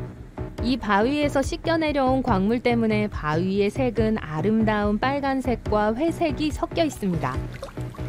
중국의 장이의 단샤 국립지질공원은 이전에 세계에서 가장 아름다운 풍경 중 하나로 뽑혔습니다. 이 공원은 다채로운 색의 바위들이 형성한 무지개 산맥으로 아주 유명합니다. 광물층과 다양한 색깔의 사암이 2400만 년 동안 천천히 함께 밀려나 놀라운 풍경을 만들어낸 거죠. 몹시 추운 캐나다의 한 공원에서 두꺼운 얼음층 아래 깊숙이 숨겨져 있던 일명 얼어붙은 용의 기이한 뼈대를 과학자들이 발견했습니다. 그 뼈는 수백만 년 동안 꽁꽁한 얼음 속에 있었습니다. 전문가들이 이 이상한 화석의 종을 알아내는데 수십 년이 걸렸어요. 그것은 익룡의 새로운 속으로 확인되었습니다. 익룡은 날개폭이 5m 이상인 날아다니는 거대한 파충류였어요. 머리는 몸 크기의 3.5배였습니다. 익룡은 7,600만 년 전에 다른 공룡들 위를 날아다녔습니다. 과학자들은 익룡이 지금까지 하늘을 날았던 동물들 중 가장 크고 사납고 기이한 동물이라고 묘사했습니다. 이 새로운 속은 크리오드라콘 보레아스라고 명명되었는데 이는 북풍에 얼어붙은 용이라는 뜻입니다. 2013년 한 젊은 등산가가 서유럽에서 가장 높은 산 중 하나인 몽블랑을 오르고 있었습니다. 그는 이상한 금속 상자가 눈 밖으로 삐져나와 있는 걸 발견했어요. 상자를 열어보았고 그 안에는 귀한 루비, 에메랄드 그리고 사파이어가 가득했습니다. 그는 즉시 그 상자를 당국에 신고했어요. 이 상자는 약 50여 년 전 인도에서 출발하여 이 산에 추락한 두 비행기 중 하나에 타고 있던 승객의 것으로 밝혀졌습니다. 이 상자에 든 보석은 2억 원 이상의 가치가 있는 것으로 평가되었고 당국은 이 보물상자의 상속인을 아직까지 찾고 있습니다. 2007년 시베리아 북서부에서 술록 목동이 아들들과 나들이를 하다가 얼음 속에서 이상한 걸 발견했어요. 그 남자는 이것이 얼어붙은 매머드의 새끼라는 것을 깨닫고 즉시 지역 박물관에 연락했습니다. 이 어린 매머드는 류바라는 이름이 붙여졌고 발견 당시 세계에서 가장 잘 보존된 매머드 미라였습니다. 류바는 41,800년 동안 얼음 속에 있었고 생후 30일에서 35일 정도입니다. 코에서 꼬리까지의 길이로 볼 때 거의 큰 송아지와 비슷한 크기였어요. 류바는 전 세계의 박물관을 순회하기 때문에 직접 만나볼 수도 있을 거예요. 얼음과 눈층으로 덮인 남극 대륙에는 얼어붙은 화산인 에버러스 산이 있습니다. 이 화산은 1841년 북극 탐험가들에 의해 폭발 중에 발견되었습니다. 이 화산은 높이가 3,657m이고 지난 130만 년 동안 활동적이었습니다. 화산 중앙 깊숙한 곳에는 많은 양의 용암으로 가득 찬 거대한 분화구가 있습니다. 이 화산은 가끔 폭발하는데 이는 화산 폭발이 계속되는 것으로 분류된다는 것을 의미합니다. 하지만 폭발은 대체로 작기 때문에 걱정할 것이 없습니다. 1991년 2명의 등산객이 이탈리아 알프스 산맥을 횡단하던 중 최근에 길을 잃은 등산객의 것으로 추정되는 시신을 우연히 발견했습니다. 이 두 사람은 자신들의 안타까운 발견을 보고하기 위해 산을 내려갔습니다. 일단 유해가 수습되고 난 후 시신은 전혀 최근 것이 아닌 것이라고 밝혀졌습니다. 과학자들은 그 얼음 사나이가 5,000살 이상 된 것으로 판단했고 오치라는 이름을 지어주었습니다. 과학자들이 이전에 본 그 어떤 것과도 달랐는데 시신이 매우 잘 보존되어 있었기 때문이에요. 수년 동안 오치는 과학자들의 연구 대상이었습니다. 그들은 우리의 조상들이 이전에 알고 있던 것보다 훨씬 더 많은 공통점을 가지고 있다는 것을 발견했습니다. 오치는 잉크 바디 아트로 덮여 있었습니다. 위 내용물을 조사한 결과 그의 마지막 식사는 오늘날 우리가 먹는 베이컨과 비슷한 소금에 절여 건조한 고기라는 것이 밝혀졌습니다. 오치는 적어도 중부 유럽 어딘가에 살고 있는 19명의 친척이 있습니다. 과학자들이 시베리아의 고대 다람쥐구를 연구하다가 흥미로운 것을 발견했어요. 다람쥐 중 한 마리가 땅속 깊은 곳에 소중한 씨앗을 숨겨두었습니다. 씨앗은 32,000년 동안 얼음에 쌓여 있었습니다. 그 씨앗은 오래전에 멸종된 실레네 스테노필라 꽃의 씨앗이었습니다. 놀랍게도 과학자들은 씨앗 안에서 식물 조직을 회복할 수 있었고 꽃 식물 전체를 재배할 수 있었습니다. 그 이후로 이전에 멸종되었던 이 꽃을 전 세계의 자연 서식지에 다시 보급했습니다. 1930년에 노르웨이 과학자 팀이 북극해를 항해하면서 바다와 빙하에 대한 연구를 수행했어요.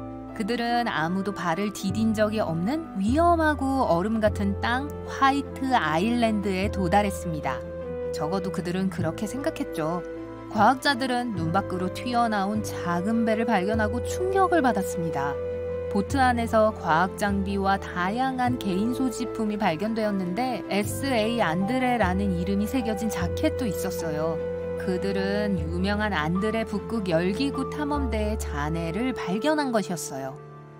1897년 안드레가 이끄는 스웨덴 탐험가들은 수소 풍선을 타고 북극으로 여행을 시도했습니다. 아무도 그들의 소식을 듣지 못했어요. 사람들은 33년 후에 난파선이 발견되었을 때야 그들에게 무슨 일이 일어났는지 알아냈습니다. 열기구는 스웨덴에서 출발한 지 이틀 만에 화이트 아일랜드에 추락한 것으로 드러났습니다. 탐험가들은 작은 임시보트를 타고 섬을 여행했지만 더 이상 갈 수는 없었습니다. 시베리아의 영구 동토층 지역에서 가장 잘 보존된 울리 매머드가 2010년 발견되었습니다. 과학자들은 매머드가 발견된 곳 근처의 작은 마을의 이름을 따서 매머드의 이름을 유카라고 지었어요. 유카는 39,000년 동안 얼어 있었고 6살에서 8살 정도 되었을 것으로 추정됩니다. 유카는 매우 잘 보존되어 있었기 때문에 수년 동안 연구되어 왔고 매머드에 대한 새로운 정보를 제공했습니다. 2019년에 과학자들은 유카의 조직에서 추출한 세포를 활성화하는 데 성공했다고 보고했어요. 언젠가는 울리 매머드가 이 땅을 배회하게 될지도 몰라요. 남극 대륙의 사진과 동영상을 보면 매우 춥고 눈으로 덮여있고 몇 개의 작은 언덕을 제외하고는 평평해 보입니다. 과학자들도 그렇다고 생각했었죠. 2000년대 초 캄브루체프 산맥을 연구하다가 과학자들은 그 작은 바위 언덕이 실제로 1.6km 높이의 거대한 산의 정상이라는 사실을 발견하고 충격을 받았습니다. 레이더 기술을 사용하여 연구원들은 산의 높이가 실제로 약 3,000m이고 1,200km에 걸쳐 펼쳐져 있다는 것을 알아냈습니다. 이것은 유럽 알프스 산맥과 거의 같은 크기예요. 엄청난 얼음과 눈 아래에 숨겨져 있다는 것을 제외하고요. 시베리아의 한 금광에서 한 사업가가 근처 강을 조사하다가 얼음에서 흥미로운 것을 발견했어요. 그것은 나중에 사샤라고 이름 붙여진 작은 울리 코뿔소 새끼였어요. 울리 코뿔소는 15,000년 동안 멸종 상태였습니다. 사샤는 최대 39,000년 동안 얼음에 갇혀 있었을 수도 있어요. 사샤가 특별한 이유는 울리 코뿔소 몸 전체가 발견된 경우로 유일하기 때문입니다. 이탈리아 북부 펠로 주변의 빙하가 녹기 시작했습니다. 수십 년 전, 심지어 수백 년 전의 유물들이 얼음에서 쏟아져 나오는 것이 발견됐어요. 군인들의 개인 소지품, 일기, 사진, 심지어 러브레터 같은 것들이 발견되었습니다. 역사학자들은 심지어 얼음 아래에 보존된 오두막 전체를 발견하기도 했습니다. 오두막은 단단한 금속 헬멧과 옷들로 가득 차 있었습니다. 1845년 존 프랭클린 경은 불운하게 끝이 난 북극 탐험에 나섰습니다. 선원들은 HMS 에레버스와 아이러니하게도 HMS 테러라는 이름의 두 배를 타고 여행했습니다. 탐험대는 재앙을 맞았고 두 배 모두 얼음 속으로 사라졌습니다. 2016년에 HMS 테러가 연구팀에 의해 발견되었습니다. 170년 전에 사라졌음에도 불구하고 얼어붙은 차가운 물은 배를 원래 상태로 유지해 왔습니다. 과학자들은 이 배가 시간이 멈춘 듯 했다고 설명했습니다. 접시와 잔은 여전히 선반에 놓여 있었고 침대와 책상도 정돈되어 있었으며 승객의 짐까지 양호한 상태로 보였습니다. HMS 에버러스도 근처에서 발견되었지만 물 상태 변화로 인해 배의 상태가 좋지 않았습니다. 바이킹들이 사용한 것으로 악명 높았던 노르웨이의 한 산악 통로를 둘러싸고 있는 빙하 얼음에서 수백 개의 고대 유물들이 발견되었습니다. 이 유물 중 하나는 열리지 않도록 용접이 돼 있는 거대한 나무 상자였어요. 연구원들은 이 상자를 열기 전에 엄청난 기대감에 휩싸였습니다. 그 안에 바이킹의 보물이나 고대 사회를 이해할 수 있는 유물들이 가득할 거라고 믿었죠. 상자를 열었을 때 안에는 평범하고 오래된 밀랍 양초밖에 없었어요. 이 상자는 사실 생각했던 것만큼 오래되지 않은 것으로 밝혀졌습니다. 초를 분석한 결과 그 상자가 17세기로 거슬러 올라간다는 것을 발견했어요. 바이킹의 시대는 11세기에 끝났습니다. 양초 상자는 긴 밤을 밝히기 위해 여름 농장에서 겨울 농장으로 운반하던 농부의 것이었을 가능성이 높습니다. 건강한 청소년과 성인의 무려 3분의 1이 종종 엄청 졸리고 기운이 없다고 하는데요. 우리가 왜 이렇게 피곤한지 근본부터 알아볼까요? 죄송해요. 우선 설탕과 같은 정제 탄수화물을 너무 많이 섭취하는 걸 피해야 해요. 이는 빠르게 에너지를 공급하고 혈당 수치가 치솟게 되죠. 하지만 이건 일시적인 현상이고 금방 다시 내려와요. 우린 이걸 슈거 크래쉬라고 합니다. 빠르게 채워지는 에너지를 갈망하면 에너지가 솟구친 후 빠르게 추락하는 안 좋은 순환으로 이어지죠. 그래서 사실 설탕이 든 음식을 많이 먹으면 하루 종일 엄청 피곤해질 수 있는 거예요.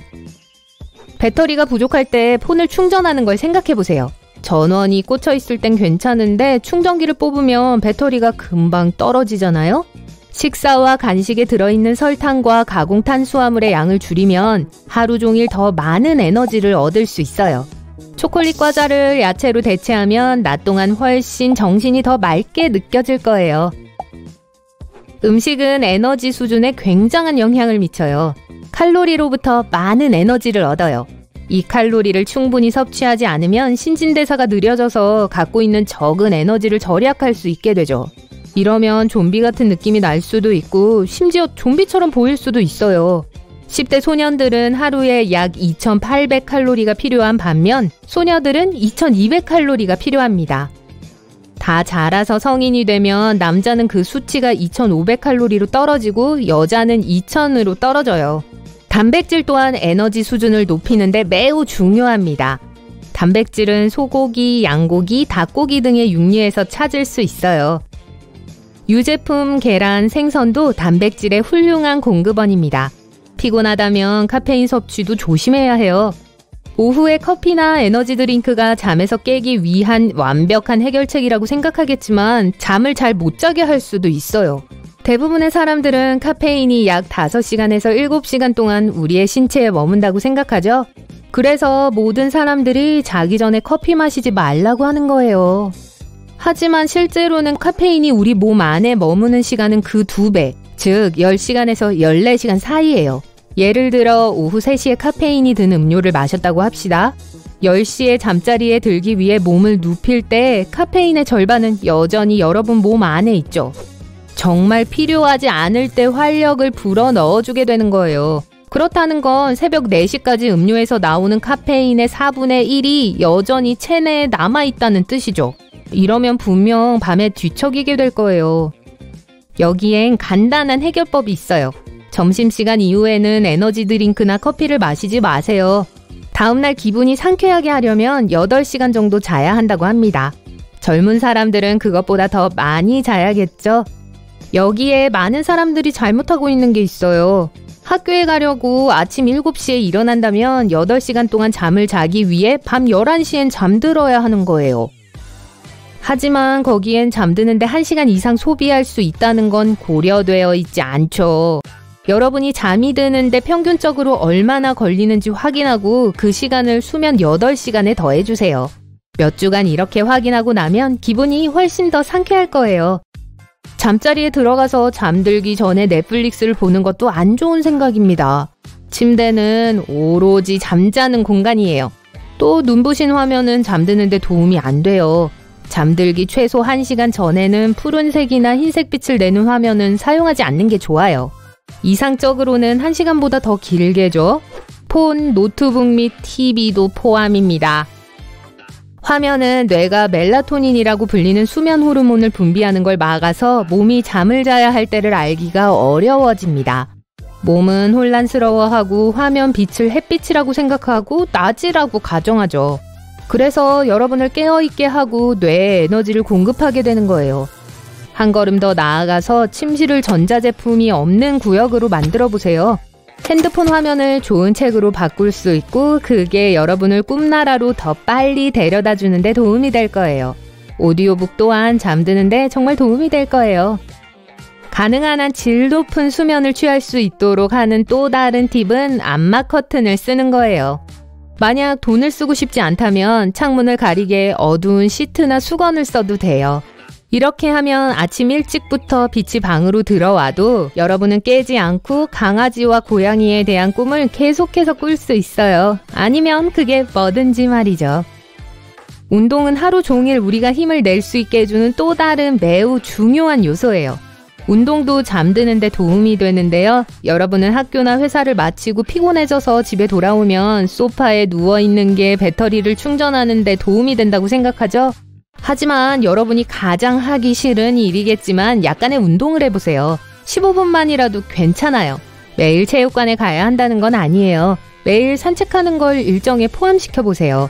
길 필요는 없어요. 왕복 30분이면 돼요. 낮에 좀 더 활동적으로 지낼 수 있는 쉬운 방법이 3개 있어요. 짧은 거리를 갈 땐 차 대신 걸어가세요. 엘리베이터 대신 계단을 오르세요. 가능하면 앉지 말고 서 있으세요. 회사나 집에서 일한다면 스탠딩 데스크를 사용해보세요. 팔 벌려 높이 뛰기도 일과에 추가할 수 있는 쉬운 운동이에요. 전신 운동이 되고 피를 펌프질 해줄 거예요. 또 아무 장비도 필요 없어서 사무실에서 한낮의 슬럼프가 여러분을 덮칠 때도 아주 좋죠. 정해진 수면 패턴 또한 매일 더 깨어있기 위해 매우 중요해요. 매일 밤 같은 시간에 자고 매일 아침 같은 시간에 일어나세요. 평일과 주말에 같은 시간에 잠자리에 드는 성인은 대체로 낮에 피로감이 덜하며 밤에 잠드는데 어려움을 덜 느끼죠.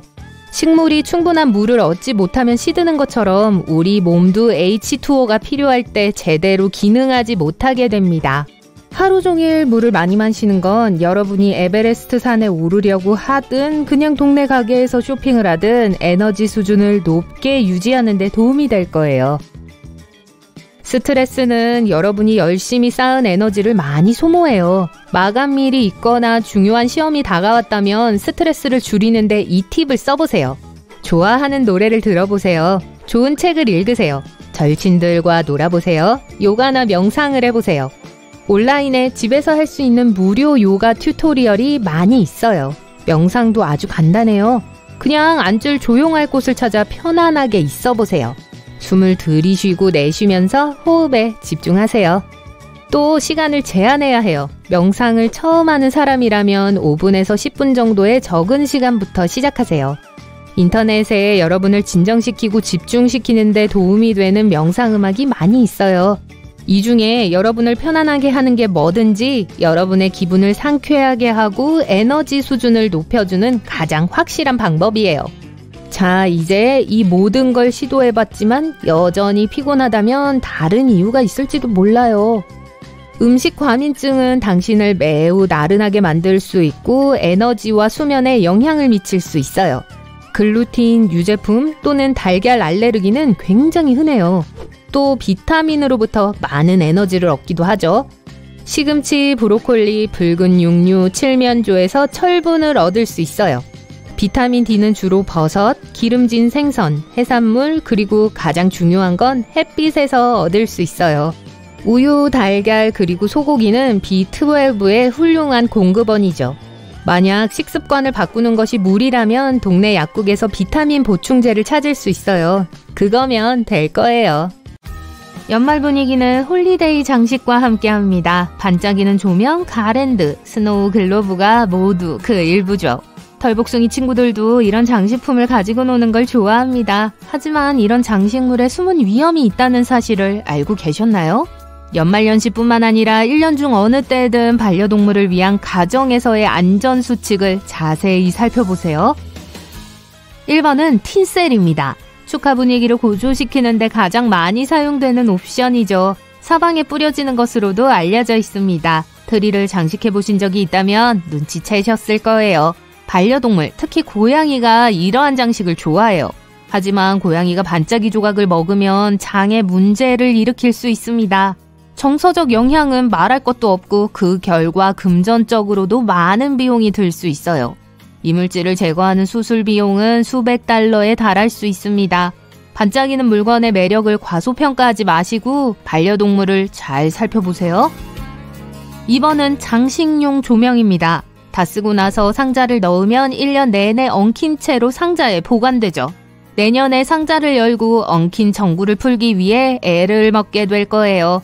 하지만 포장을 푸는 동안 반려동물이 전구를 먹거나 감전될 수 있습니다. 이를 방지하려면 느슨한 코드를 보호용 플라스틱 커버로 묶어 반려동물이 쉽게 만질 수 없는 곳에 조명을 걸어두세요. 어떤 사람들은 스노우 글로브 컬렉션을 가지고 있습니다. 이들은 여행지에서 기념품으로 이걸 얻기도 해요. 다른 사람들은 1년 중 특정 시기에 크리스마스 장식과 함께 상자에서 꺼내기도 하고요. 이 연약한 것들은 쉽게 깨질 수 있어요. 어떻게 알았냐고요? 저도 알고 싶지 않았어요. 일부 스노우 글로브에는 반려동물뿐만 아니라 어린 가족 구성원에게도 유해한 성분이 포함되어 있습니다. 수많은 수의학 자료에 반려동물이 스노우 글로브에 접근하지 못하도록 하세요 라는 경고가 가득해요. 즉 스노우 글로브 내부의 액체는 순수한 물이 아닐 수 있습니다. 에틸렌 글리콜이 2% 함유되어 있는 경우가 많아요. 그리고 에틸렌 글리콜은 달콤한 냄새가 나기 때문에 반려동물이 맛을 보도록 유인할 수 있습니다. 4번은 크리스마스 트리가 반려동물 친화적인 장식으로 변할 수 있는 방법에 관한 내용이에요. 수의사들은 인조나무와 화환이 진짜 나무보다 더 안전할 수 있다고 말합니다. 인조트리는 야외 향기가 나지 않기 때문에 냄새 측면에서 반려동물을 그다지 끌지 않아요. 여기서 중요한 부분은 눈이 쌓여 있거나 눈이 덮인 인조나무를 구입하지 않는 거예요. 그런 스프링클은 반려동물에게 해로울 수 있습니다. 인조나무를 구입하고 싶지 않다면 낚싯줄을 나무에 연결해 천장에 매달아 안정적으로 고정할 수 있어요. 나무에 물을 줄 때는 반려동물이 맛을 보고 싶어 할 수도 있습니다. 이 물에는 아스피린이나 다른 것들을 첨가하지 않는 것이 가장 좋아요. 물통을 호일로 덮어 반려동물이 접근하지 못하도록 할 수 있습니다. 마지막으로 나무와 같은 방에 큰 물그릇을 임시로 놓아둘 수 있어요. 반려동물이 목이 마르면 물통이 아닌 그릇으로 갈 수 있습니다. 나무 앞에 장벽을 설치해 접근성을 낮추는 것도 좋은 방법이에요. 하지만 야생 고양이도 있잖아요. 그들은 단지 도전으로 받아들이고 대부분의 장애물을 쉽게 극복할 거예요. 반면 대부분의 고양이는 양면 스티커 테이프를 귀찮아합니다. 시도해보세요. 스노우 글로브에 대해 이야기할 때 자석도 포함이에요. 자석이 반려동물에게 위험할 수 있는지 궁금하네요. 우리는 집에서 다양한 용도로 자석을 사용합니다. 우선 냉장고 문에 사진이나 메모를 붙일 때 자석을 사용해요. 네 발 달린 친구들이 쉽게 발을 댈 수 있어요. 하지만 이러한 냉장고 자석은 소위 히토류 자석만큼 해롭지 않을 수 있습니다. 그런데 예를 들어 네오디뮴 자석은 진짜 위험해요. 이러한 종류의 자석은 매우 강력합니다. 실수로 신체 부위가 끼면 부상을 입을 수 있어요. 이 자석을 전사라고 상상해보세요. 서로 너무 가까워지면 강력한 힘으로 공격해서 일반 자석을 깨뜨리고 산산조각 낼 수 있습니다. 반려동물이나 어린 가족 구성원 근처에 이런 종류의 자석을 두는 것은 바람직하지 않아요. 히토류 자석은 일반적으로 하드디스크, 문 잠금 장치, 헤드폰 등에 사용되지만 장난감으로도 사용됩니다. 이 자석은 특별히 독성이 있진 않아요. 따라서 반려견이 실수로 먹어도 자석이 자연스럽게 몸에서 빠져나갈 수 있습니다. 하지만 초강력 자석 2개를 먹으면 어떻게 될까요? 이 시나리오에 대해 자세한 내용은 다루고 싶지 않네요. 장은 복부에서 앞뒤로 순환하는데 이 자석이 서로 너무 가까워지면... 네, 맞아요. 1982년 이후에 만들어진 동전도 위험하다고 합니다. 동전의 아연 함량이 높기 때문인데요. 아연은 우리 몸의 필수적인 미네랄이 아닐까요? 네, 성장, 상처 치유 등 다양한 측면에서 필수적인 미네랄입니다. 하지만 우리 몸에는 소량의 아연이 필요하고 너무 많이 섭취하면 중독을 일으킬 수 있어요. 아연은 볼트, 지퍼, 장신구 등 많은 금속 물체에서 발견됩니다. 미국에 거주하신다면 1982년 이후에 주조된 동전에는 아연 코어가 구리도금으로 덮여 있다는 사실을 알고 계실 거예요. 반려동물의 아연 중독을 일으키는 가장 흔한 원인 중 하나가 바로 이 동전입니다.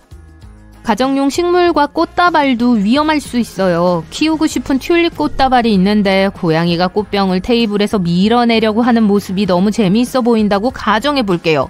고양이의 호기심을 자극해서는 안 돼요. 알로에베라, 다푸네, 옥잠화, 목록이 너무 기네요. 이 이야기의 교훈은 푹신한 몸에 독이 될 수 있는 식물이나 꽃을 먹어서는 안 된다는 거예요. 아시죠? 고양이는 호기심이 많잖아요.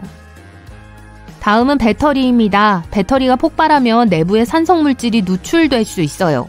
반려견이 실수로 배터리를 씹는다고 상상해보세요. 다음 단계는 심각한 결과와 즉각적인 수술이 될 거예요. 여기서 말하는 배터리란 리모컨, 시계, 보청기 등 배터리로 전원이 공급되는 제품도 의미합니다. 목록의 다음 항목은 음식입니다.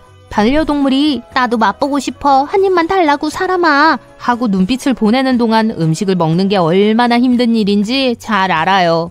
반려동물과 음식을 나눠 먹고 싶은 유혹을 뿌리칠 수 있도록 위험성을 설명해 드릴게요. 아보카도는 새와 토끼에게 독성이 있습니다. 사과씨와 아몬드는 햄스터에게 좋지 않고요.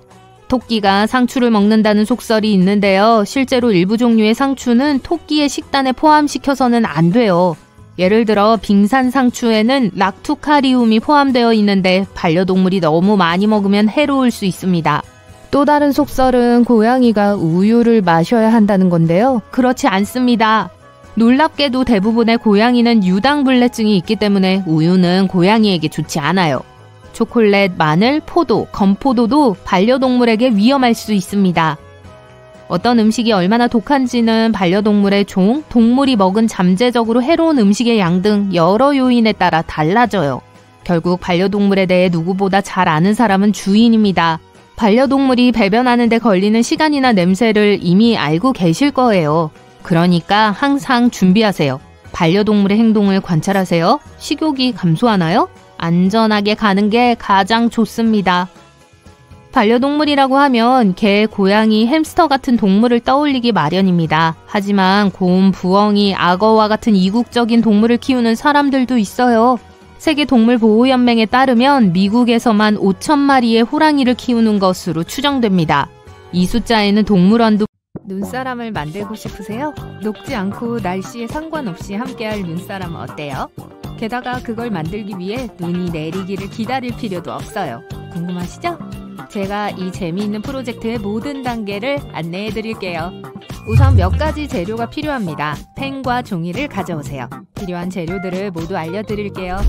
지점토, 아크릴 페인트, 알루미늄 호일, 철사 이쑤시개 접착제, 그리고 작은 눈사람에 페인트를 칠하고 질감을 주기 위한 브러쉬가 필요해요. 이 작은 눈사람의 몸을 만들기 위해 지점토만 사용하지 않는다는 사실에 놀라실 거예요. 알루미늄 호일로 시작해야 합니다. 제 말을 믿으세요. 비록 전문 조각가가 아니더라도 작업을 훨씬 더 쉽게 해줄 거예요. 더 저렴한 건 말할 것도 없고요. 호일을 먼저 접어서 모양을 만들고 다음 단계로 지점토로 감싸면 됩니다. 눈치채셨겠지만 가장 작은 공은 눈사람의 머리가 될 거고 가장 많은 작업이 필요한 부분이 될 거예요. 눈사람을 멋진 모습으로 만들고 싶을 테니까요. 첫 번째로 해야 할 일은 눈을 위해 작은 구멍을 파는 거예요. 입 만들기는 더 간단해요.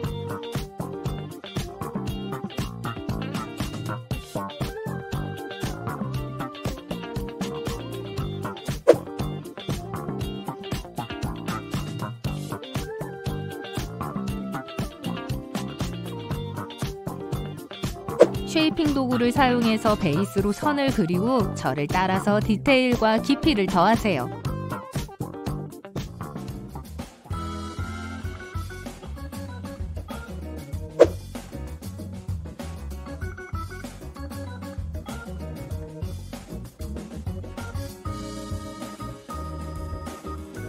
그러고 나서 이 구멍에 아주 작은 점토공 2개를 붙이세요.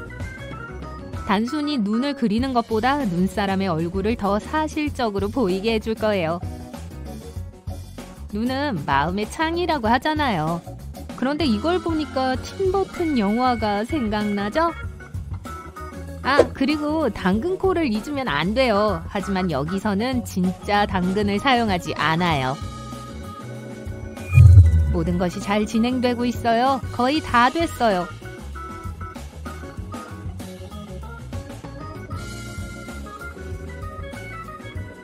눈사람의 손을 만든 후 액세서리로 눈사람의 스타일을 표현하세요.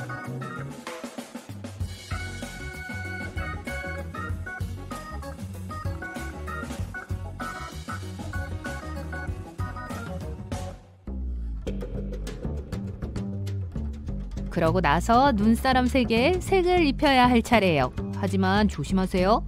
색칠에는 정확성과 인내심이 필요합니다. 짜잔! 안녕, 눈사람!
그거 아세요? 이제 눈사람 만드는 방법을 알았으니까 디자인에 여러분만의 개성을 더해서 오리지널 캐릭터를 만들 수 있어요. 어쩌면 그걸 이용해서 스톱모션 영화를 만들 수 있을지도요.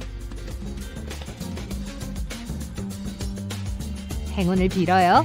여러분이 영화 시상식에서 레드카펫을 밟는 것을 혹독한 바람이 이 얼어붙은 땅을 알아볼 수 없게 만들었어요. 만약 1억 년 전에 호주에 살았다면 여러분은 재킷과 스웨터를 입고 있었을 거예요. 하지만 약 2억 2천만 년 전에 이 얼음판의 대지는 판게아였던 곳에 갇혀 있었어요. 이 초대륙은 남아메리카와 아프리카를 포함한 호주와 남극 대륙을 결합시켰어요. 과학자들은 호주가 남극과의 관계를 끊기로 결정했을 때 여러분의 손톱이 자란 것과 같은 속도로 솔로행을 택했다는 걸 알아냈어요. 그 전에 지구는 그냥 떠있는 거대한 얼음덩어리였고 태양은 오늘날처럼 뜨겁고 불타는 듯하지 않았어요. 여러분은 백악기 초기의 얼음길을 걷고 있어요. 뭔가 먹을 것을 찾고 있지만 식물이 거의 없어요. 햇빛 없이 이끼와 같은 먹을 수 있는 식물 에너지원은 없어요.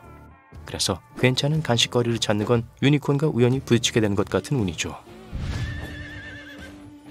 이리저리 돌아다니다가 얼어붙은 숲처럼 보이는 곳으로 이어지는 커다란 새 발가락 발자국들을 발견했어요. 그걸 따라가지만 이 발자국이 누구의 것인지는 아직도 모르겠어요. 눈이 무릎까지 쌓인 채 막다른 골목에 다다라서야 갇혔다는 걸 깨닫게 되죠. 갑자기 그리 멀지 않은 곳에서 으르렁거리는 소리가 들려요. 오른쪽을 본 여러분을 향해 걸어오는 커다란 수각 암흑의 공룡이 보여요. 키는 기린과 거의 비슷하고 턱에 면도날처럼 날카로운 이빨들이 있어요. 운 한번 좋네요.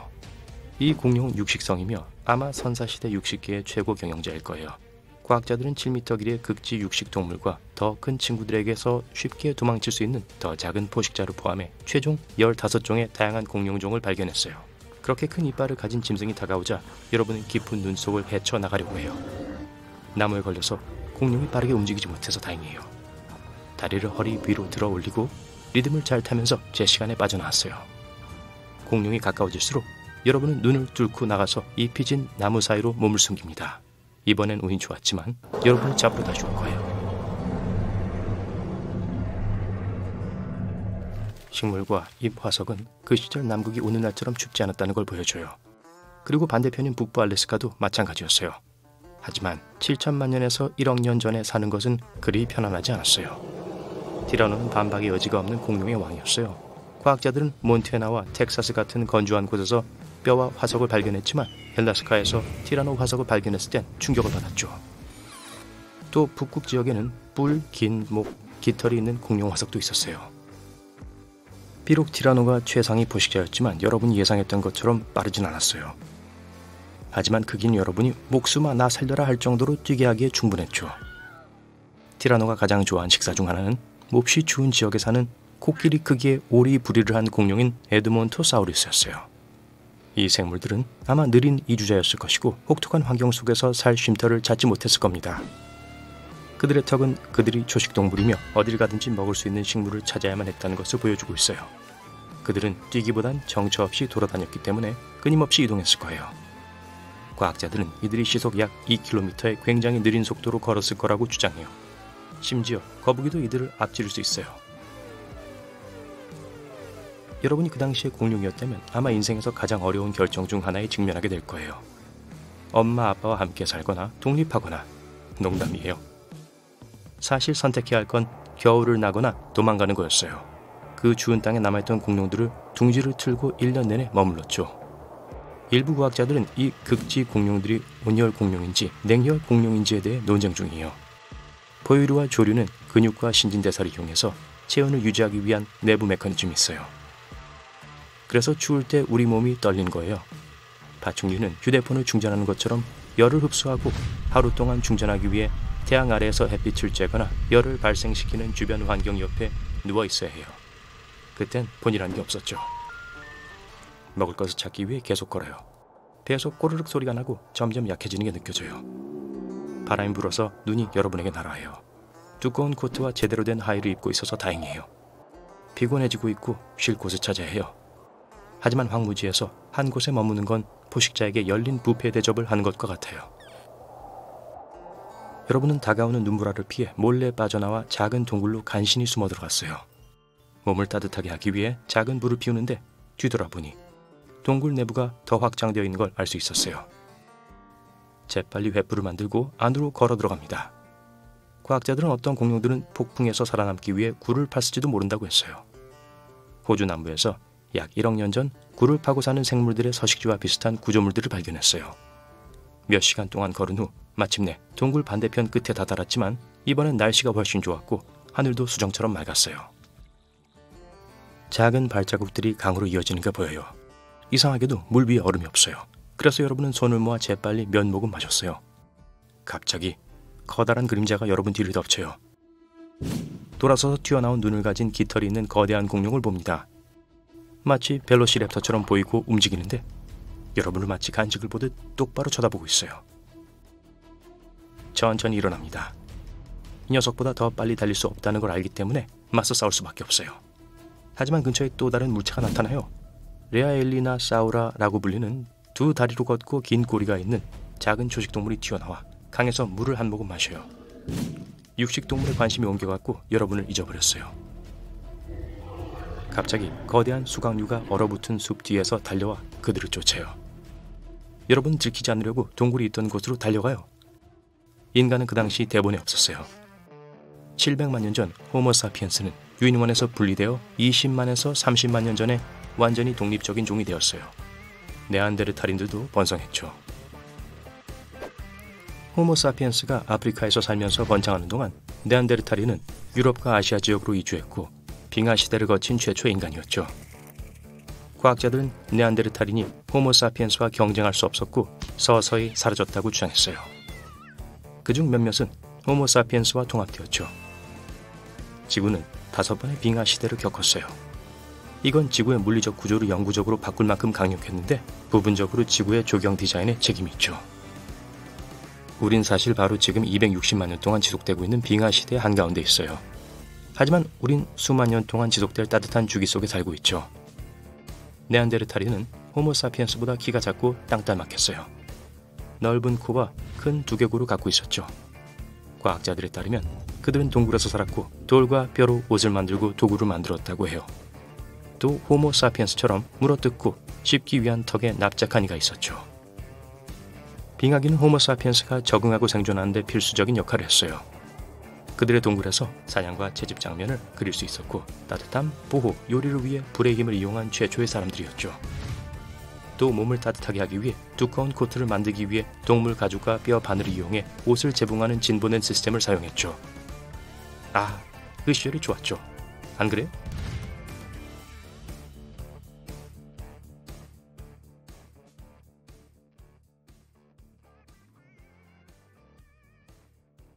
눈덩이를 만들고 라이터로 불을 붙인다면 눈덩이는 녹지 않을 거예요.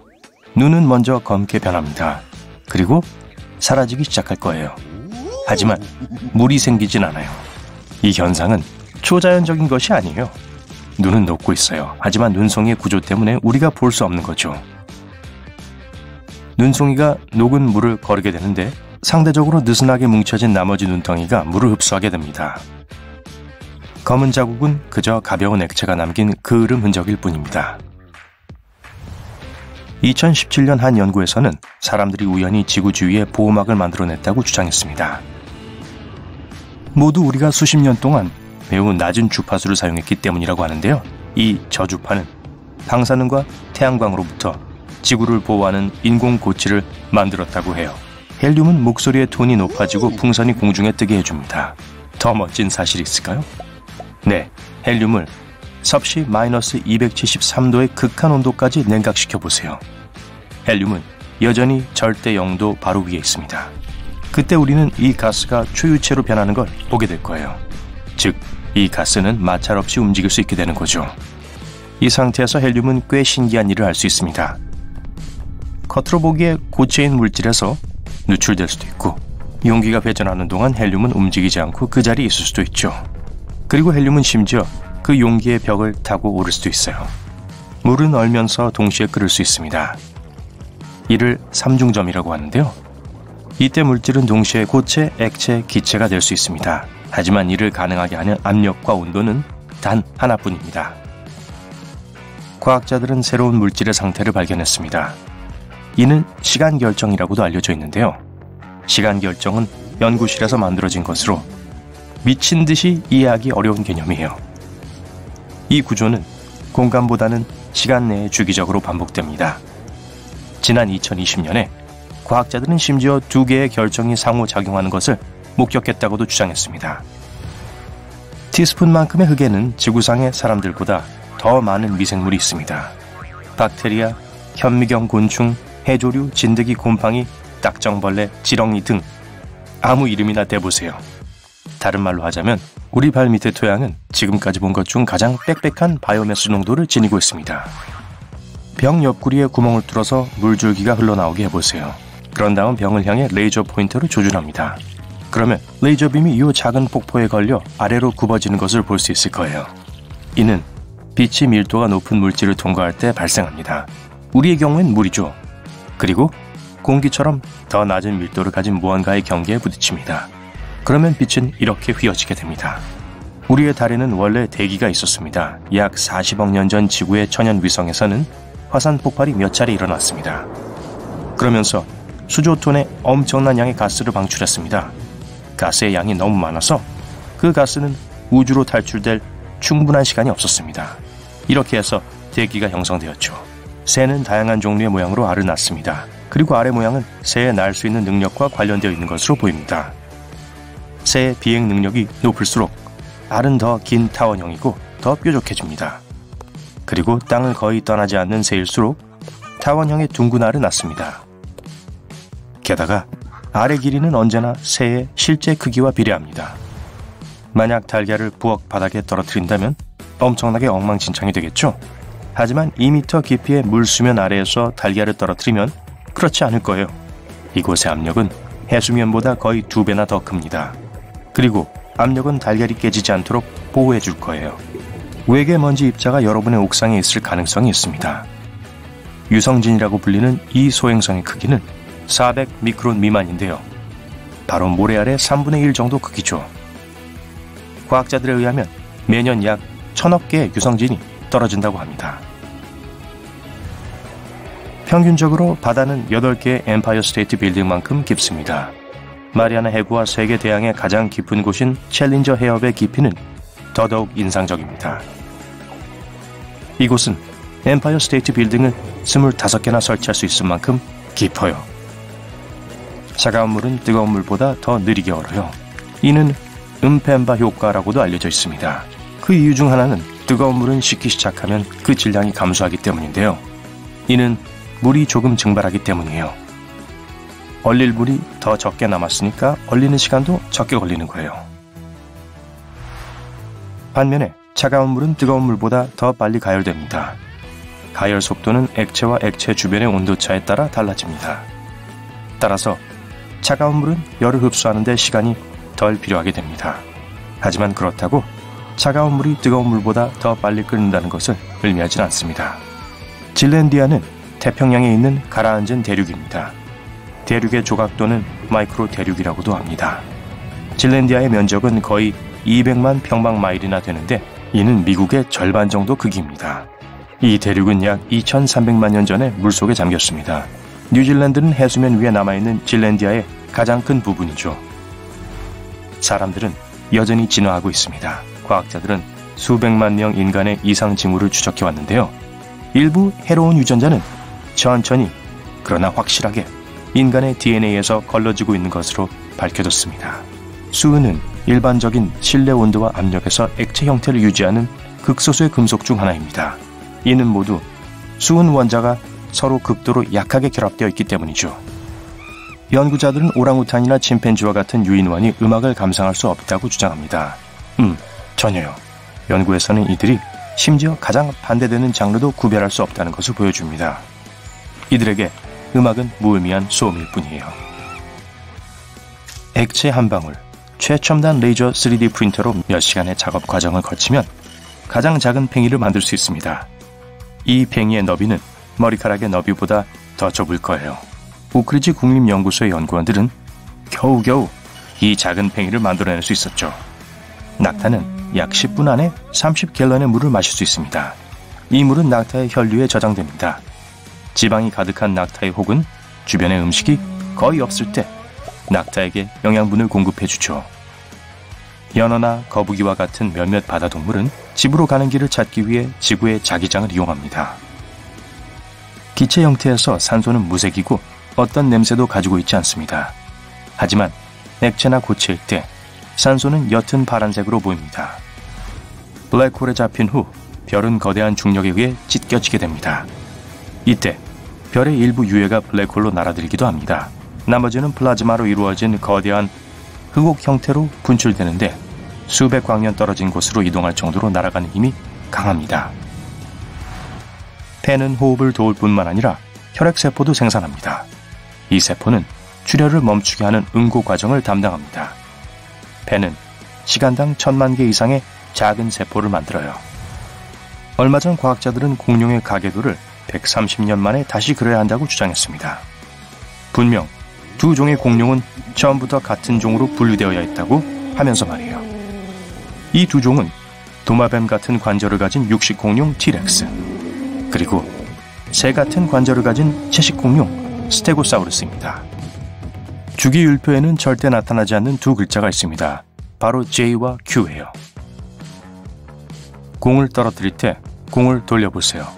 떨어지는 동안 공중으로 날아갈 거예요. 이 현상은 마그누스 효과라고 알려져 있습니다. 테니스나 야구와 같은 다양한 스포츠에서 이 현상을 볼 수 있습니다. 소리는 공기보다 물속에서 거의 4배 더 빨리 이동합니다. 그렇기 때문에 다이버들은 종종 소리의 방향을 알아내는데 어려움을 겪습니다. 바나나는 칼륨을 함유하고 있죠. 이 성분에는 약간 방사능이 들어있습니다. 긍정적으로 생각하자면 아주 소량이라는 거죠. 이 방사능이 우리에게 부정적인 영향을 미치려면 1000만 개의 바나나를 먹어야 하거든요. 음파의 도움으로 불을 끌 수 있는 장치가 있습니다. 이 장치는 음파 소화기라고 합니다. 바다에는 수중호수와 강이 있습니다. 영수연못이라고도 알려져 있죠. 이 안에 있는 물은 주변에 있는 다른 물보다 더 짜고 밀도가 높습니다. 영수연못에는 해안선도 있고 때로는 파도도 있습니다. 별들은 지구 대기의 난기류 때문에 반짝이는 것처럼 보입니다. 난기는 별에서 나오는 빛이 우리의 눈에 닿기 전에 다른 방향으로 움직이도록 만드는데요. 이 때문에 마치 빛이 반짝거리는 것처럼 보이는 거죠. 물은 전 세계를 누비는데 1000년이 걸립니다. 이 모든 과정은 글로벌 해양 컨베이어 벨트라고 알려져 있습니다. 비스무트는 부서지기 쉽고 분홍색을 띤 반짝이는 하얀 금속입니다. 이 금속을 녹인 다음 아주 천천히 식히면 무지개빛 큐빅 크리스털을 만들 수 있어요. 캘리포니아의 사막에서는 돌이 스스로 움직입니다. 이 움직이는 바위 중 몇몇은 300kg 정도로 무겁습니다. 이들 중 대부분은 직선으로 움직이는 반면 어떤 돌은 타원형으로 회전하기도 합니다. 바람은 활화산에서 튀는 작은 용암방울을 잡으면 이 용암방울을 분출구에서 몇 킬로미터 떨어진 곳으로 운반합니다. 이 방울은 펠레의 머리카락이라고 하는 아주 얇은 유리선으로 늘어나게 됩니다. 어떤 가닥은 길이가 2m까지 늘어날 수도 있죠. 사막 장미는 때때로 물이 범람하는 건조한 장소에 등장합니다. 계속해서 건조했다가 축축한 환경에서 건조한 환경으로 변하다 보면 석고 결정이 모래 알갱이를 가두어 납작한 꽃잎을 형성하게 되는 거예요.